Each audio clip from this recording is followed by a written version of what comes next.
Defy Life. It's more than just watching football. All my sports teams off season go through withdrawals, 30 minutes to tip off. Like Rakim was saying, weak ideas give me ear problems. Sound like thunder and rain. I'm excited that you came on this journey with 3 of my friends. Defy life till we die and grow wings. Just a different perspective. Haters in every direction. Refuse to live my life based off your projections. Their expectations are lazy. My expectations are crazy. My lady defies me. Goosey, Brown, Brady, Jordan, LeBron, Aaron, Bonds, Mayweather, I'll be forming. You get the picture, greatest ever born. I attack without warning. This is not around the horn. Them other shows whack, a lot of yawning. You really want to be the best, got to pay the price. We make winning look easy. Welcome to Defy Life. Defy Life. Welcome to the Defy Life Podcast, brought to you by the Defy Life Podcast Network. You can listen to the Defy Life Podcast anywhere your favorite podcasts are available. As always, we encourage you to remember to follow, subscribe, like, and drop us a comment whenever you listen. The Defy Life Podcast is brought to you by our friends at Bud Bottles, home of the Bud Bottle and the Bud Freshener.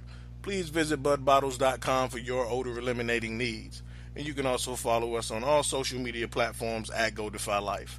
Today we will discuss the sexual assault allegations against Supreme Court nominee Brett Kavanaugh, made by Christine Blasey. Answer your listener questions, talk some NFL Week 2, and as always, we'll dig into our question of the week, and we'll wrap it up with some trivia. This is episode 75 of the Defy Life Podcast. I am your host, J.R. Glymph, joined as always by my remarkable cast of co-hosts, Thomas Stevens, Alvin Glymph, Gerald Hedrick. How's it going today, Thomas? It's going very, very well, sir. As you know, down here in South Carolina, we had the hurricane going, Florence, and we were spared a lot, so our area is fine, but the few areas hit hard, people who lost lives and everything, but I just want to say God bless their families. I hope everything, gets on the up and up for them, and that's about it for me. Absolutely. Alvin Glymph, how's it going today? Man, it's going pretty good. I'm kind of like Pooh. Been doing a lot of thinking about prayers for the people who are dealing with the hurricane. I got family in North Carolina, and my mother's side is by the coast in Charleston. So they weren't hit directly, but a lot of rain and a lot of worry as well. So I got a lot of elders down there who really need electricity. And just, it was definitely a lot of concern over this past weekend. So thoughts and prayers to anybody dealing with it like that. And my other thing I'm just feeling good with the Defy Life Network, how we just continue to make moves and people are getting on different platforms, and we're adding different podcasts and the diversity of content. So just impressed with the moves that are being made through the hard work and vision. So keep it up, fellas, and keep it up to all our listeners and supporters as we continue to grow. That's where I'm at. Absolutely, no doubt. Joe Hedrick, how you doing today, sir? Hey, man, it's another 2 for Tuesday. Okay. You know how it is. 2 for Tuesday. Here in Charlotte, all we heard all week was, gloom and destruction from the hurricane. Like Thomas, we did get about 3 or 4 days of straight rain. So we were also kind of spared, but man, definitely, I've been seeing news reports about, trees falling on babies and babies getting swept off in the current and all kinds of craziness. We actually have a personal friend that was affected by the hurricane. Terrence, who lives in Wilmington. Some damage definitely happened to his home. He's just not sure how bad it is because he had to evacuate, and Wilmington's basically underwater still. So prayers, man, to all friends and family, people we don't know.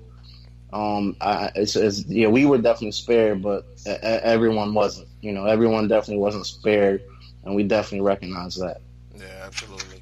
Definitely prayers and all the best to all the families affected, and up close and personal and far away. As Al said, there was a lot of worry, even if you weren't directly involved in it. So still a lot of people that don't really have answers yet. So Defy Life continues to pray for all the families involved, and as usual, we as a collective and as individuals, we'll do everything we can to help. So, shout out to everybody out there that's going through it.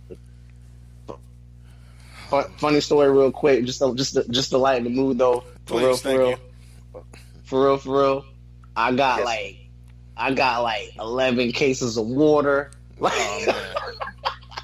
Like five industrial strength flashlights.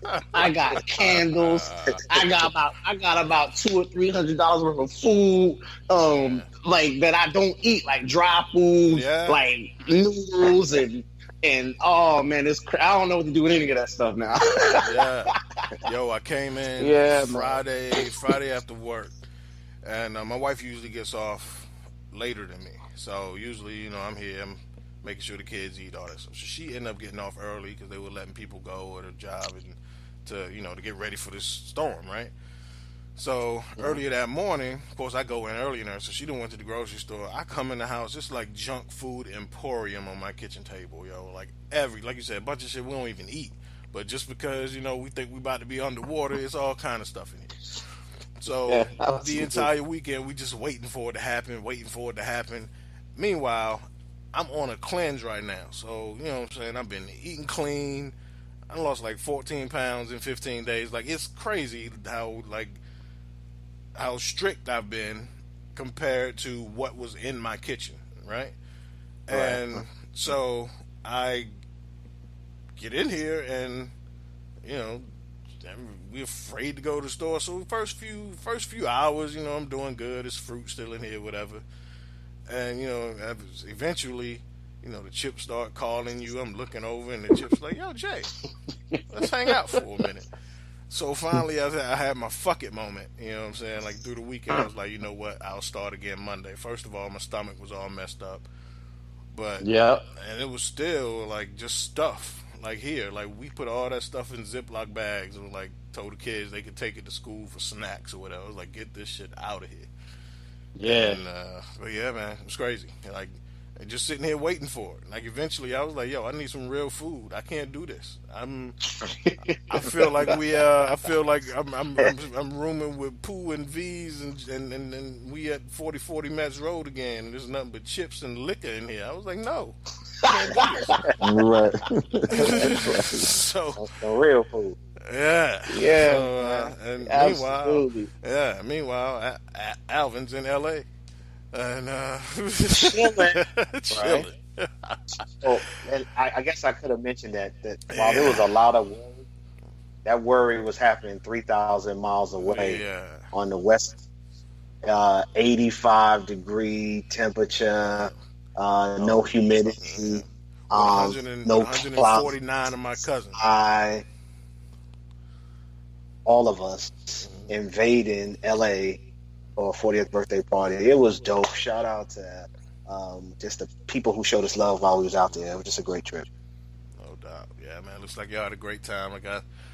I called our cousin before y'all went just to, how you dread making phone calls. I was like, man, I'm sorry I can't make it, because we generally celebrate our birthdays kind of together. We both, was born the same year. But, I'm going to a Steelers game in 2 weeks, and I was like, I can't do both. She was like, man, I ain't expecting you to sacrifice your birthday for my 40th. So I was like, word. Good looking out. Have fun. I appreciate it. So, yeah, it looks like y'all had a great time, man. I was happy to see that. Man, it really was. I mean, to have over 20, of your first cousins travel 3,000 miles away to show you love for your 40th is dope. Just to have the health, the means, and the desire to make that happen as a collective, we couldn't forget about that. That, this is very, very special. And it was one of those birthday parties, to be honest, a lot of times you go to somebody's birthday party, they have a good time, and, it's all right for you.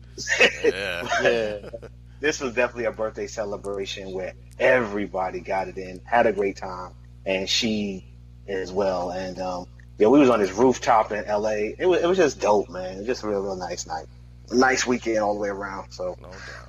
Okay, that's enough for me. Good stuff. Well, also speaking of birthdays, I bet you guys weren't aware that Defy Life, the actual GoDefyLife.com, turned 2 yesterday. Well, actually, Yay! Birthday. What's yeah. up? Now this is like our very since like the site name, like since we bought the name, like not since we actually launched, but since we actually paid for the rights to the go to defylife.com. So before anybody knew we existed, today is our actual birthday. Our actual launch is about a month away, but yeah. So got the nice little email this morning that our site has been renewed and they billed us, and so I was like, hey, happy birthday, by the way, give me my money. So yeah, Give us our damn money. exactly. So we are 2 years old. Time flies when you're having fun, and when you don't know what the hell you're doing at first, like it's crazy. I'm sure Pooh, you remember those days when we know what the hell was going on. And Al, when we first started the podcast, we couldn't hear each other. Like I was yelling, y'all was whispering, like it was nuts. But Yeah, it was. Mayhem. yeah, it was. Congrats again to you guys. Al, you mentioned it earlier. It's amazing to see the growth that we've experienced over the last 2 years. Not only the site itself, but this show has grown exponentially and continues to grow. We brought other shows on. Our latest show, the Staley in English podcast, is doing great. We just got word today that public sports announcement, other known as PSA, our millennial sports podcast, hosted by Alvin's son and two of his buddies, has just been made available and approved on iTunes, Google Play Music, and Spotify. So shout out to those guys. Pooh's doing it big with the Fantasy Beast. Pooh and Money, y'all are doing it big with Fantasy Beast. That's continuing to grow.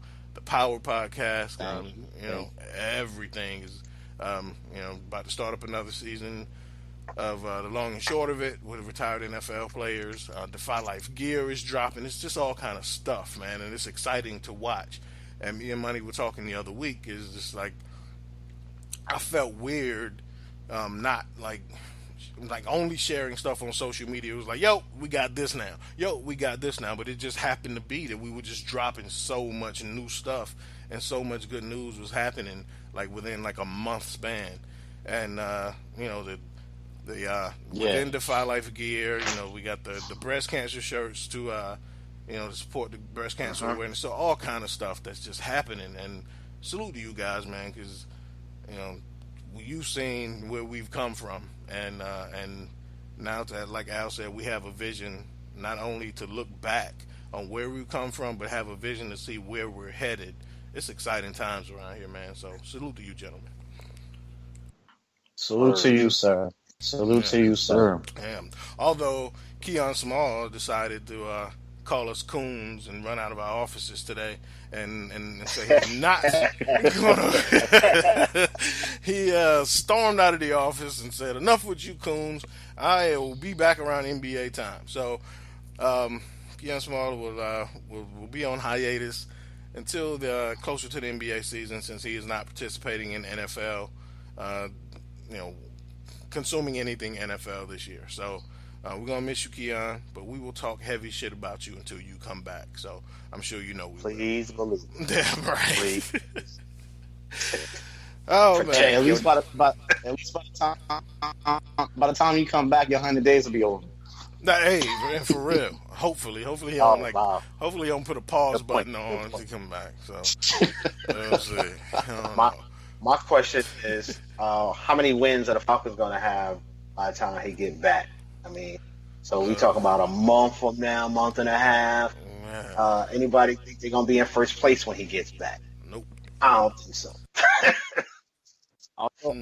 Although they did just handle us, so we'll see. Yeah, but I don't I'm think not so. believe it yet. I think they still saw. Yeah, and that was in Atlanta. It's going to go one of two ways. Either they'll suck and he'll start paying attention so he can get pissed off, or they'll be really good and he'll start paying attention. Like, if they just middle of the road, he'll be like, that's enough for me to stay away.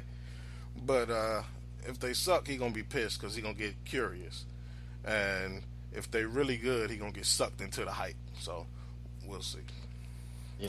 Well, I'm hoping they don't do well because my theory about Keon's, I think kind of like he got the Ric Flair effect. I think I got the Keon effect. So my thing is when he's not supporting the team, they're not doing well. So I'm trying to see if the Keon effect is going to play in.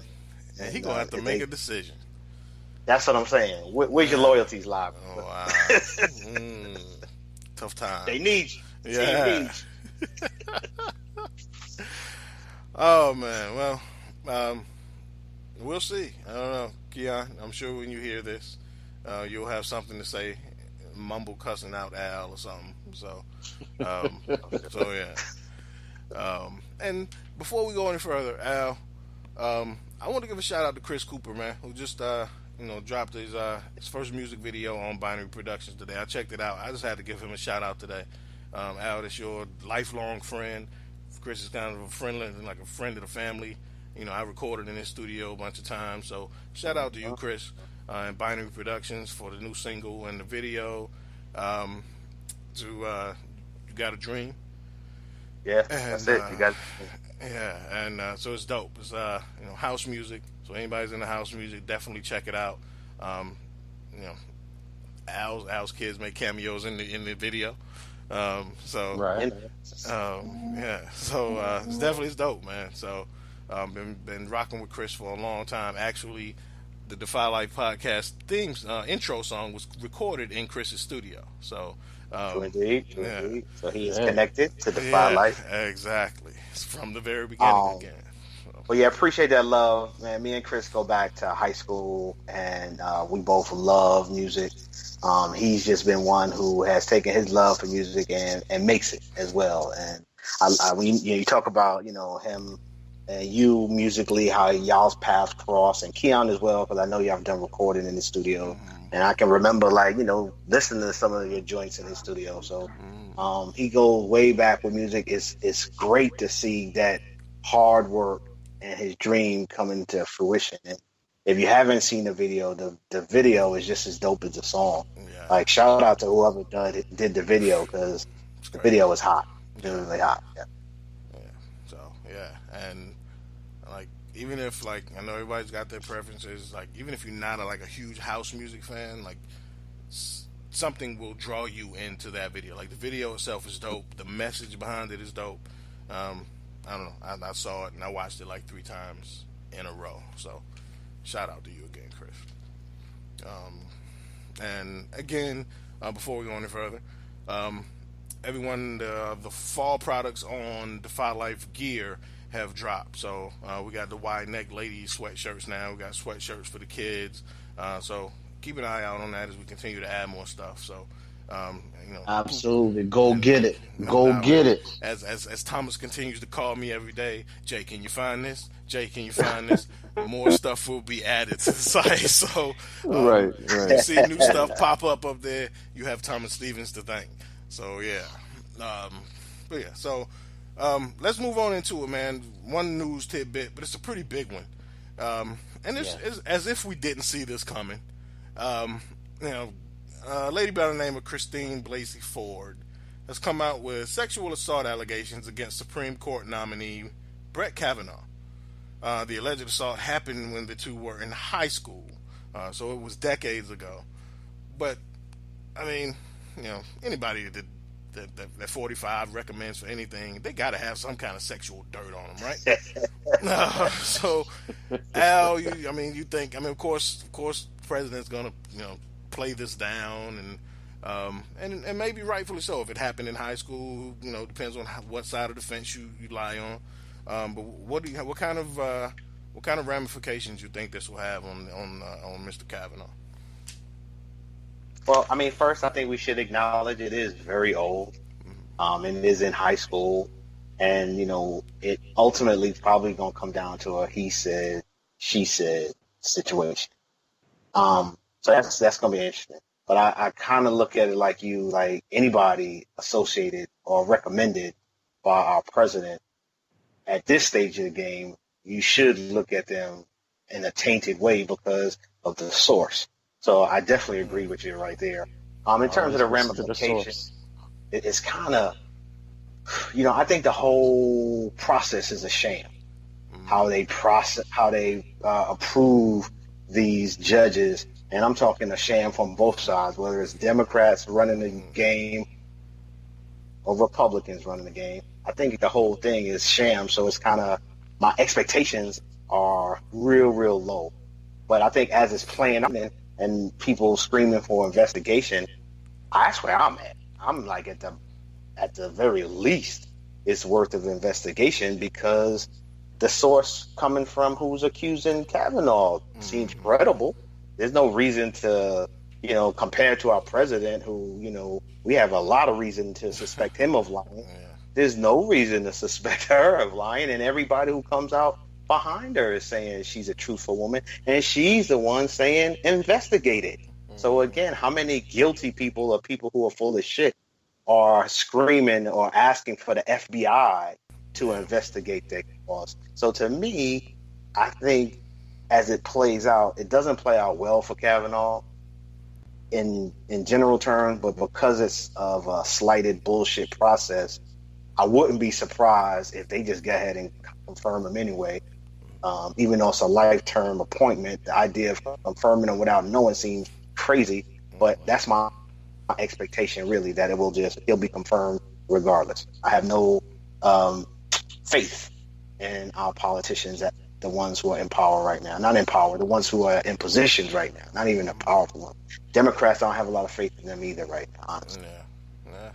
Yeah, Gerald, that's what I was about to ask you. Like, do you think this will even matter? Do you think he's just going to get appointed anyway and just be another talking point?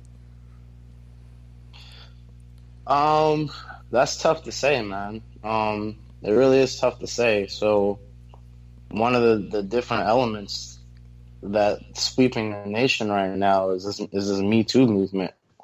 Mm-hmm. So and it's a lot of people in power, whether that be political power or in the entertainment world or whatever, that you get caught up in this movement. It's not ending well for you. So we've actually seen, like in the case of Bill Cosby, for instance, we've actually seen decades old allegations turn into criminal charges. So yep. I don't know what the statute is for that per se, but it's definitely, and I think for him it may have been different because he actually kind of did the deed. I think this was more like a like an attempt or something. So I guess we'll see, but the Senate has already approved a public hearing, because this is not a criminal hearing, but they've already approved a public hearing for Monday, where the accuser and the accusee are basically going to have a two separate sessions in front of the U.S. Senate. So, I do believe that they're going to take this seriously, just because of the kind of the mood of the country right now, and I guess as opposed to in the like previous times where you just kind of looked at this and a lot of people would kind of shrug this off, but that's not the temperament of most people in the country right now. So they can't just dismiss this and confirm him anyway. This is going to have to be at least reviewed by the Senate seriously. But at the same time, the conservative council or whatever who recommended these judges to the president, they already have their next target in mind, just in case this doesn't go well. But I'm not. I was terrified of the Kavanaugh pick, But I mean, and honestly, I have a little more faith in the system than my counterpart Al. Honestly, like at the end of the day, this is still our fault because we didn't go vote. At the end of the day,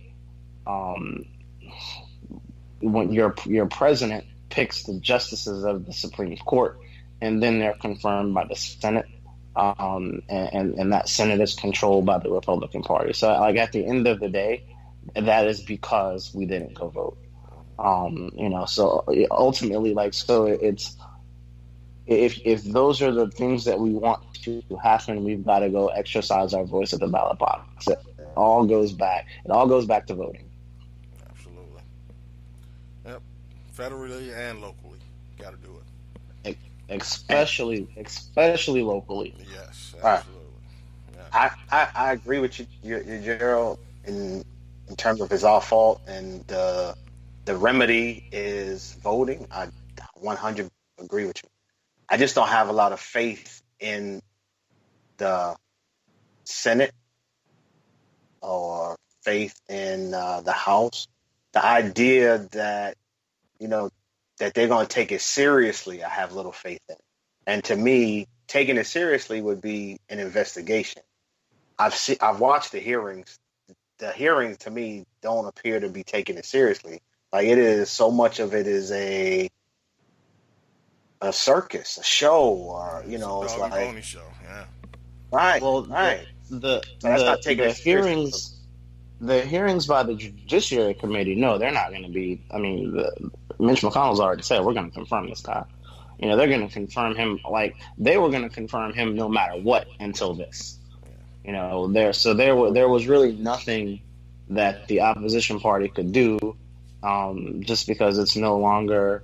So once again, we have to vote. The Republicans had the power to change. The Republicans have changed so many Senate rules because they had the majority to do so. This stuff used to require 60 votes. This stuff, like, it used to require 60 votes to do a lot of stuff, to overturn laws, to get because the Republicans don't have the numbers, they've just changed the rules to be 51. So they have 51 votes to confirm this guy. They might only have 51, but they have, just like it was 52 votes for the tax bill. Like, this stuff used to take 60 votes, now only takes 51. And with the confirmation of Betsy DeVos, you saw Mike Pence gave the deciding factor because they were tied then. Mm-hmm. So once again, it all comes down to voting. So I don't think that. Here's what I do know. I think Donald Trump has taught the country a very serious lesson. That even if you aren't so in love with one candidate, that there's really no buying into that notion of one, like, both of these candidates suck, one's just better. Like, we actually see the realness of the error of our thinking when it comes to, like, we'll let the people that actually care decide and we'll stay home. And I think a lot of people are kicking themselves for that decision. Well, I hope so, and the proof will be in their action in November. Being salty that you stayed home 2 years ago, and stay your ass home in 6 weeks ain't cutting it. You know what I mean? Like, if you really give a damn and feel like the people who are in power suck, the way to remedy that, get off your ass, go vote, go talk to other people to go vote, and kick all these sons of bitches out. That's awesome. Yeah. All that other shit is lip service. That ain't gonna happen. That people ain't staying home in November. If you've been watching these special elections and these little like quick primaries and little lead up run-ins to it's been record turnout. It's been counties and cities that Republicans typically win by 30 and 40 points, that they're only winning by 2 and 3 points because turnout is insane. I've seen that. So just gotta keep it coming. I think that continues because I think people that are actually, I think the country's paying attention now, and I think that if you kind of want to think back to 2008, I think that Obama coalition is gonna mobilize and come out in full force, and they just don't have the numbers to beat that coalition. Thomas, do you think, because Gerald and Al just both mentioned like that momentum that is currently building, do you think that momentum can be carried on and throughout this entire process on local levels and federal levels, even over the next, until the next presidential election? Do you think this momentum by people who don't normally get out and vote can be carried through consistently throughout this entire process? I mean, yeah, I definitely do. Because there's a lot of things that they just don't agree with, and they just don't like the things that are happening. So because normally people, they're not bothered with it until this begins to happen to them. And now it's happening to them, and it's affecting them and the people that they know. So now they're going to get out and try to do something about it. Yeah, absolutely. Well, we shall see. Can I touch on that? Yeah, go ahead. Because I agree. Like I think that when you look at the climate and you look at things, the wonderful thing about the momentum is that President Trump is the president, and he gives you something damn near every day. There's a lot of ammo, yeah. So he gives you to completely piss you off all over again. Like he'll do. And so I mean, you live here, right? You were born here, so you find yourself hoping that some of these things make sense, even though you're not going to agree with some of it because of your political stance. But you hope some of this stuff makes sense, and it's just like one thing after another. You're like, this is insane. If it's not his entire administration being completely corrupt, and I'm not even talking about the Russia investigation. I'm just talking about spending $100,000 for a lamp and taking your wife on the private jets and vacations and all. It's been, and we've never seen anything like this. And then he'll say, my homeboy got found guilty of a crime, so I'm gonna just pardon him because these powers that have been reserved for the president haven't been misused like this before, to the point where, so I was most scared about Kavanaugh, to tie it all together, is because he basically thinks the president should have all these uninhibited powers to do basically things that shouldn't be within the power of the president without an equal check and balance by the legislative party, so he would have been a dangerous pick, just because, yes, he actually thinks that the president can pardon himself. Like, I can commit a crime and I can commit a crime and I'm the president, so either yes, I can pardon myself, or B, I can't even be charged. So, this stuff is very, very dangerous just because of the ideals that some of these guys have. So he knew what he was doing when he made the pick, because he knows a lot of these criminal investigations that he and his corporations and his family and his friends and his cabinet is under, this stuff may end up at the Supreme Court. So, all of it's, and once again, like I said, this all goes back to voting.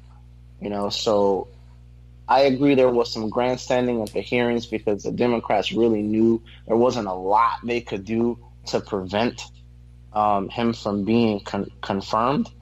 But there were senators that's known about this since July. So I don't. There's a narrative out there that they waited to the last minute for this, but I think they were just trying to honor the victims' wishes, because she really didn't want this to go public. She remembers Anita Hill. She remembers how she was crucified in the media, and people were saying all kinds of, she didn't want that for her and her family. But of late, she's had a change of heart, and I guess she's ready. She's willing to fight that battle, because this guy's about to get put on the Supreme Court. Well, like what everybody said, like, we know he's gonna be confirmed regardless of what happened. They pretty much come out and said that. So what's done is done at this point. The key focus should be, like everybody said, what's gonna be done moving forward, and putting action behind everyone's displeasure with what's going on in the last year and a half. So hopefully, can I say one more thing? Yeah, go ahead. Let me just say one more thing. I think I didn't want to say, so what if they did wait to the last minute to reveal this. I mean, with all of the BS and changing the rules and the way Republicans have played this, honestly, part of my problem as an independent person looking at which party I want to support, part of the problem that I find with the Democrats is they don't do shit like this or be, let it be known that, yeah, we will do what it takes within the rules to get our agenda pushed. Like, really, that's what I'm looking for a party, honestly. Do whatever it takes within the rules. I don't need that let's play nice stuff when you letting people's lives be at stake. You know what I mean? And because it's just too serious. It's just too serious. And when you look at Trump supporters, like, you got to come hard because they're not going to pull away. They're not going to check themselves. We've shown time after time, whether it's the Russia, whether it's the lying, whether it's the offending people, whether it's the supporting racists, whether it's the kids at the wall, the criminal investigations, him insulting the FBI, like this list of things that he does consistently, and his supporters won't check him. So I got to get some people in power who are willing to stand up to what's right, man. And if you gotta play it a little bit to the left and hold it to the last minute within the rules, do it. That's how I feel. Yeah, I'm with you, man. If these kind of games can be played and these kind of bombs can be dropped like 5 minutes before the NFL draft, you goddamn right they better be able to do this shit when this shit happens. Like, you gonna show my client smoking weed out of a bong right before he about to get drafted so he can fall to your team. Yeah, teams do crazy shit like that in the draft. What makes you think that shit ain't cool to do, like, when lives are on the line and power is at stake? Man, you better pull every card you can, like you said, within the rules. So I'm with you. And especially when I can dig it. Your president has shown time and time again that he'll do anything, even outside of the lines, to push his agenda. So hello.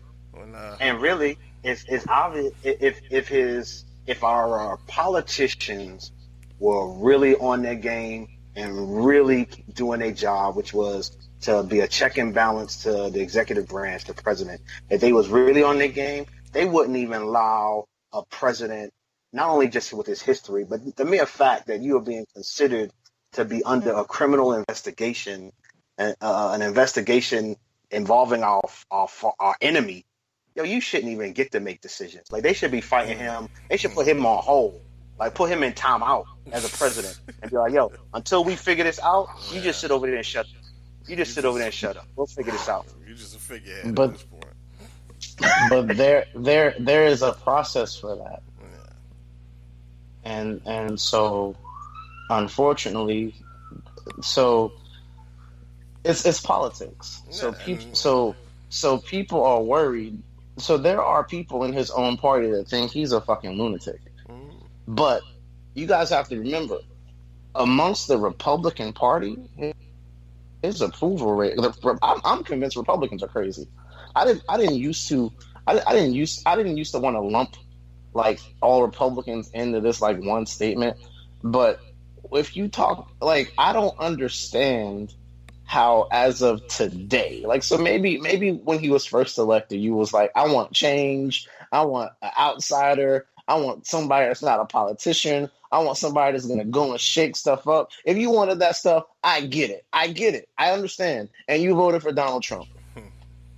I don't understand how, as of right now, at this moment, if you're still like, yeah, he's doing an amazing job, I don't understand how you think that's possible. Like, that either we have two completely different sets of values, or I have to think that something's wrong with you. Like, so all that stuff that you just named, Al, if you're still like, yeah, I'm a Trump supporter, I have to think something's wrong with you. Like, they got people wearing T-shirts that say, well, I'd rather been helped out by Russia than vote for a Democrat, and all kinds of, like, this stuff is insane. Yes, at the Trump rallies, like that at the Trump rallies, this stuff is insane. Part of it is like, so yes, there are provisions written in the Constitution to account for this, but you've got to have, so because impeachment's in the House, and they're not gonna impeach him. You got congressmen, you got the head of the House Intelligence Committee lying for him. Yeah. He lying for him. Yeah. Giving them the intel from the committee. Again, I take it back to, we talk a lot of sports here. So like I take it back to, that's the equivalent of like Cleveland Browns fans. They show up every fucking year and fill that stadium up because they got hope. Even though they know they was 0-16 last year, 1-15 the year before. Like they keep doing. So I equate now Republicans' loyalty to Donald Trump to their fans more than supporters at this point. And we are all fans of teams that when shit ain't going right, we look through. I look through my Steelers colored glasses. Al looks through his Cowboys colored glasses at times, and we see things better than they really are. I mean, we get delusional as fans, and that's essentially what they are right now as fans who are blinded by their loyalty and don't really pay attention or choose not to pay attention to what's really going on. And that's what happens. Except I think it's a choice. And as long as people are choosing to be blinded, then his party doesn't. Then Al, to your point, his party doesn't have to do shit because his approval amongst Republicans is at 92% fucking, and that's unreal to me. That is unreal to me. But you know, I really don't understand. I have come to the decision over the last couple of months that I can no longer trust Republicans to vote me a decent president in. They gave me Trump, and then they gave me 2 terms of Bush, and I know that we are kind of seeing Bush is not a maniac right now because we have Trump, but if we think back to like 07-ish, like it was bananas. It was crazy. So yeah, like I can't trust the Republicans to vote for me like a decent president anymore. Like we got to take this shit into our own hands and prevent them from voting for people because they obviously don't know what the fuck they're doing. I mean, honestly, if someone came to me and said, "We have a way to figure out who voted for Trump and Bush twice, and we're going to suspend their voting privileges next year," correct. I put $100 on the table, whatever it needs to make that happen, or whatever. Like, yo, really, I'm down with that. And let me just say one other thing, yo, Jay. In terms of the fan analogy, it's like even though I can be delusional when like a player or a coach is doing something that I think, whether through performance or whatever, you are not. Even through my rose-colored glasses, you are going in the direction I want my team to be going, then I'm screaming, yo, Barry Switzer gots to go. Gotta get him out of here. You gotta get him out of here. He gots to go. I mean, so Sean Fox, you out of here. And just how you how you looking at Le'Veon Bell right now, and like a year and a half, 2 years ago, you had won a position towards this player. Now you bring up his name, and it's like, I don't know. To me, he's not a Steeler right now, so I ain't worried about it. Okay, but where are those Republicans? I know, you know what I mean? Yeah, but that's what that I'm is, like seeing. Those people are to the extreme, like Cleveland fans. That's why I brought them up because they still like, at least as a Cowboys fan, like you know it, you've seen it happen, and it can happen. Like those Republicans are like to the extreme, like Browns fans or like Hornets fans. Who show up every year and like expect to win, and they're really like truly excited about it because like when's the last like Arizona Cardinals fan base that's like when they show up, like they really are expecting to win when the season starts. So those are like the Browns fans, like those are Republicans right now because they continue to show up and they continue to show their support, even though they've never seen it be any other way. You get what I'm saying? But that's because in sports miracles happen. Because every year a miracle happens in sports. A miracle happened in the president. They elected a reality star as president. That's a fucking miracle. But that's what makes it different from sports. Is like because it's so serious. Outside of even as a fan,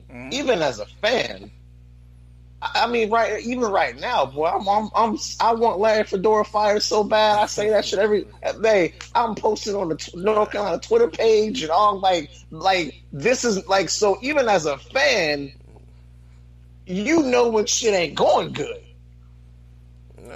so and you could have been supporting someone, but even as a fan, when that person is no longer seeing the same goodness and the same vision that you're seeing, that's like, I'll say that person gotta go. So I don't even know if that's what I'm waiting for.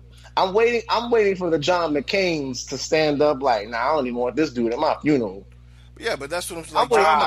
John McCain's mindset was where we are as reasonable fans. But in every fan base, there are those extremists who just don't give up, regardless of what's going on. We all know them in our own fan base. Like all the Republicans are extremists. Then you know what I mean? Like that type of fan that's denial. It seems like all of them are like that. We're the John McCain Republicans. That there should be a balance. They shouldn't all be. What happened to them? Yeah, what happened to them, Al? But listen to what you're saying is, if we're calling them like insane, which we are, and then we can't in turn ask for balance and reasonability. You get what I'm saying? Like, you don't ask for rationality from someone who's insane. You get what I'm saying? So we know it's not there because they're fucking insane. It's not going to be there. There's going to be no balance. So check this out. So we saw a couple of things happen. So we saw, because I agree. Republicans used to stand for conservatism and for minimum government and family values. And so that was like the three things. I mean, they were going to fight us tooth and nail for having a small budget, a huge military, and family values, and so many social programs. And now it's like, I can't. They still say those things, but when they vote for huge corporations. They don't. When they vote for the oil companies. They vote for the energy companies. Because they're not of Donald Trump. They're not Republicans, is what I'm saying. They're fans of him. I'm talking about the elected representatives. Well, that's what I'm saying. But those are his offensive coordinators and defensive You get what I'm saying? Like, those are all branches of him. They don't care what happens as long as they support him and anything that flows under his tree, is what I'm saying. So looking for rationale and looking for reasonable thoughts is not going to happen. Like, you're going to disappoint yourself because they are fans. They're not, like, they've stepped out of that realm of being conservatives or being Republicans. They are fans and supporters of Donald Trump and anything that flows under his tree. Doesn't matter what it looks like. So just 36%, just 30, because remember we used to say, how is Bush approval rating at 33%? Like, who is the 33% of the people that think he's doing a good job? So for Trump, I think right now his approval rating is like 38%. So I think there's always at least going to be 30% of the people that are maniacs about who they vote for on the left and the right. But I for the middle. Yeah, and then that's that fight for the middle. But I think it's insane. Even if Barack Obama had done 1/10 of this stuff Donald Trump was doing, even I would have been like, hey, man, I can't mess with Barack, man. Barack out here with the Russians. Barack. Okay. Barack won't tell the truth. You know, we be clowning him. If Barack knows 4,000 lies. But yes, you would, and I would, and I would. Keon would like, but there would still be people who said, but he black. That's my dude. And you would look at them like, you are fucking insane. Those are the people on the other side, is what I'm saying. Right, Jay, exactly. But Jay, can you imagine, though, if it was like, I understand it would definitely be those who were saying, yeah, but he black. But if it was like 95% of black folk who were looking at him like, yeah, but he black. Non-black people would look at black folk like, yo, just 5% of y'all don't mind that he playing with Russians. Just 5% of y'all don't mind that he lie all the time. Like y'all real shady. Like, and that's how I'm looking at Republicans. Like as a group, and I not enough of y'all are calling this dude out. And I get that, and I get like this is an entirely deeper conversation, but not that I agree with it at all, but I get it, and because I see where that comes from, and where that comes from the Republican base, which is majority white, and those are, and those are the people. The whole country's majority white. No, but but I'm saying. So even the Democratic Party is majority white, so that's not a thing. Well, but what I'm saying is even more of a majority is what I'm saying, and even more leaning toward a white base is that those are people. And their mindset within that white base, those are people who feel that their way of life has been threatened, and they're threatened to be and take away, and they're losing their country. That's why they're fighting so hard, and that's why they are so insane, because there's a large majority of them who think that their life, their way of life, and their country is in danger. I think that's a crutch. I think that's a shield for their misguided racism. I think that is. I think they've been able to. But that's why I'm saying it's a deeper. That's why I'm saying it's a deeper conversation, because there are reasons for it, but it exists. You can't deny that it exists. We can have a million reasons why it exists and call it a crutch and say it exists because of this and it's masking this, but it exists and it's there. And that's where it stems from. Now, where that branches out to, and the reasons and the deflections of why they feel that way, those can differ wildly, but that exists, and I see it every day from so-called good white folks. As do I. So basically, the Republican Party has turned into the Tea Party. A bunch of white folks that was so mad that they had a black president, they went completely insane, and they've taken over the whole party. Pretty much. There has been a lot of them winning elections over the last 6 to 8 years. So that's because we were so happy we had Obama, we just stopped voting. What we let them do in North Carolina is a travesty. Well, we just let them redraw the lines and the Supreme Court had to say, yeah, this is racist. You can't use it. But guess what? We got to use those in November because we couldn't agree on what the new line should look like. So it's been all kinds of stuff happening at the local level that thrust itself at the federal level, and we've just been sleepwalking because we were so happy that it was so also. Yeah, we got to do better at voting, all the way up and down the ticket. We just got to do better at it, because Republicans have lost their God-loving minds. Yeah. Well, 40 minutes talking about Republicans and Donald Trump is way far too much in my mind. So just get out and vote, y'all. We'll leave it at that. Man. For a damn near month now, I've been saying that we were going to lead into these listener questions on a high note. And I have failed you, Defy Life listeners. I have failed you. Every week. Yes, week. I do. So I'm over here hot. So I'm sweating. This is like, yeah. So let's drag our way on into these listener questions. Cussing you out, Jason from Fort Lauderdale. Fuck you won't. Nah, I'm just kidding, man. Thanks for sending your question. My first listener question is from Jason from Fort Lauderdale. Thomas Stevens. What current NFL storyline will prove to be an overreaction by season's end? Wow. An overreaction by season's end. Or Steven, his cousin, whoever. True, I got you. Oh man, what NFL storyline? Double back to me. Get Al or Gerald. Let me. Right. I had one, but I think it's a better one. I'm not gonna go with that one. Okay.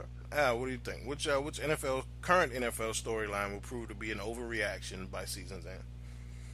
And maybe this is just an overreaction as a former Jet fan. I mean, as a Jet fan, and this be a former Jet I was about quarterback. to say, is this a confession? He's a former Jets fan. But no, I'm talking about a former Jet quarterback, and I might have bias hostility.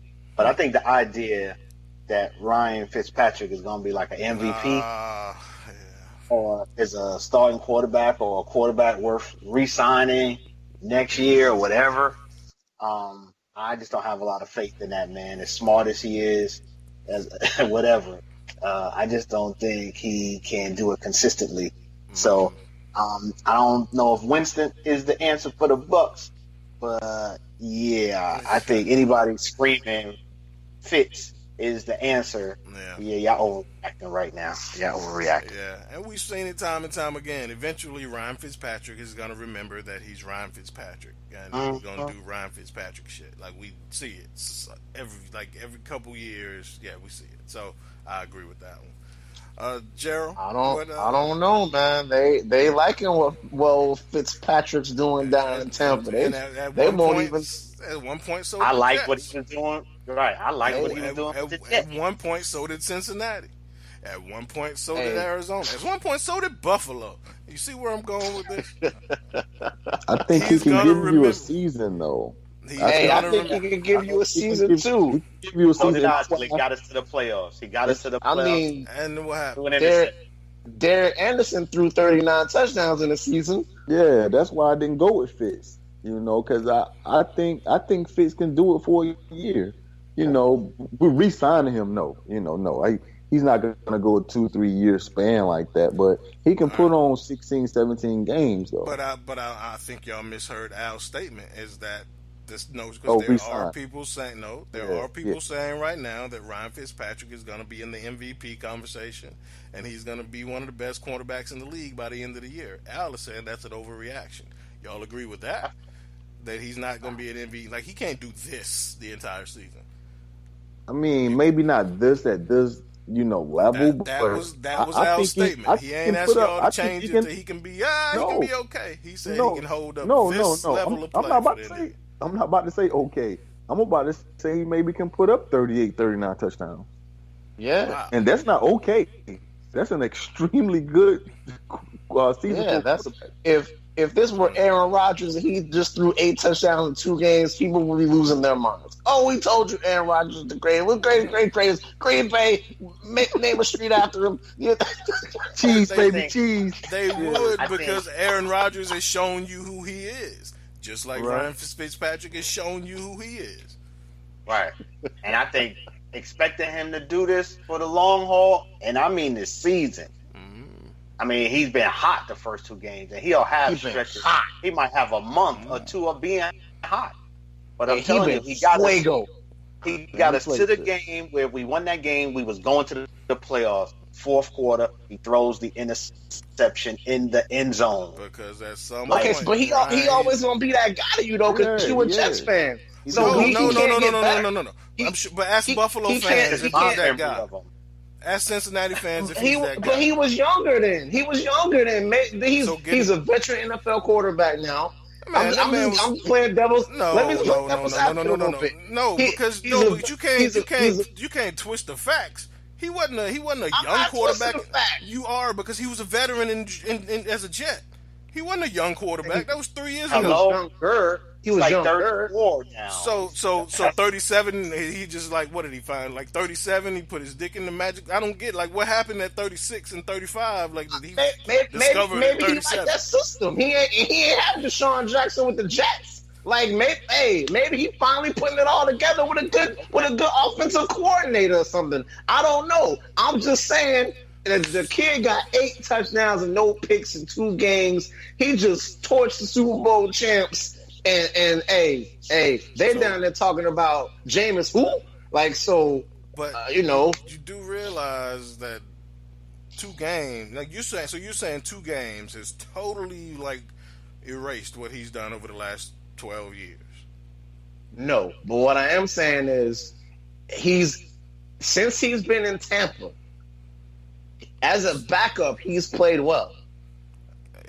Al ain't say played well. Al said this level. Now he's getting the chance to be the starter, and maybe it's because he doesn't have that pressure of being a starting NFL quarterback. Now he can go out there and rip it up. I'm just saying he's had two of the best games in recent NFL history that a lot of people can remember. So did Ryan Fitzpatrick 3 years ago. That he is, and at times he can be an excellent quarterback and put the ball where it needs to be placed. I'm saying over the long haul, a full season, I expect the Fitzpatrick that we've seen his entire career to have moments of greatness and then moments of not so much.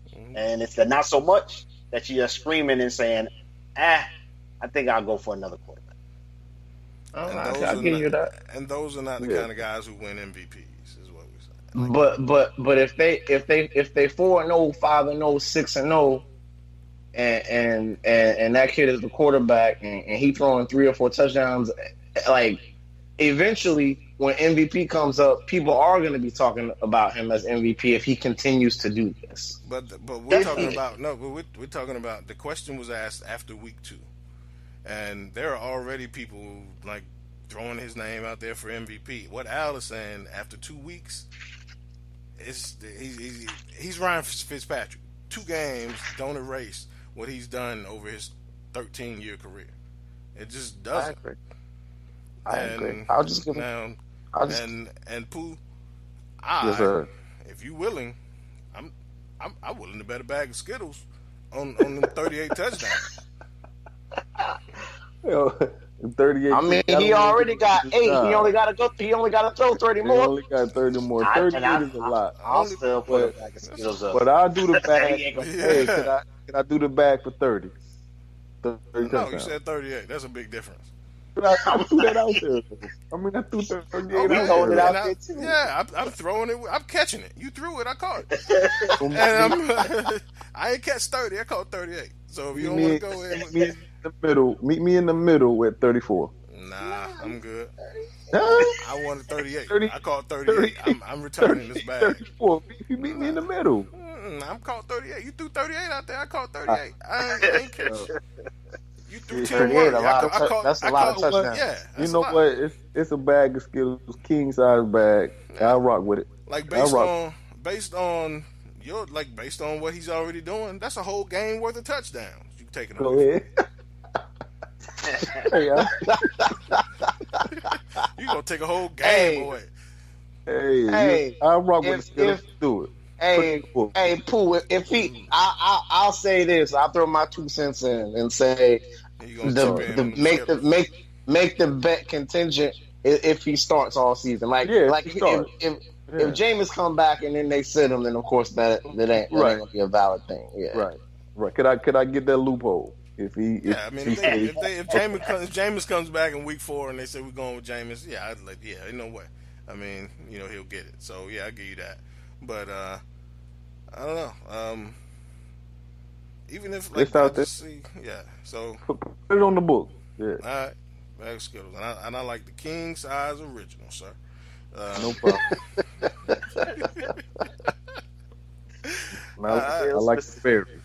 All right, Gerald. Not a tropical. Go ahead, though. Yo. Or the sours. I'll take the sours too. Al, you wanted some of that too? Yeah, I'll take that.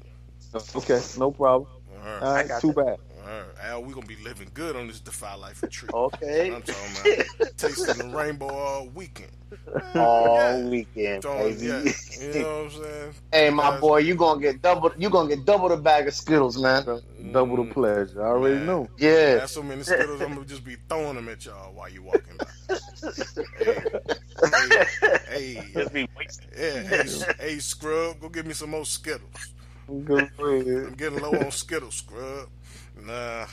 Oh man, Gerald, which current NFL storyline do you think will be proven an overreaction by season's end?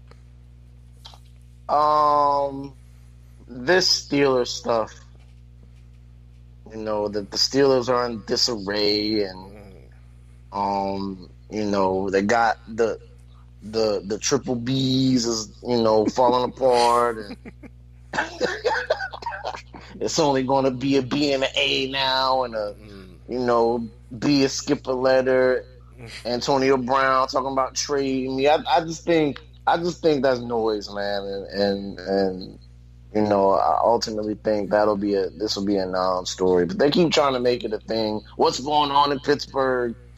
And I just think it's not that big of a deal what's going on in Pittsburgh.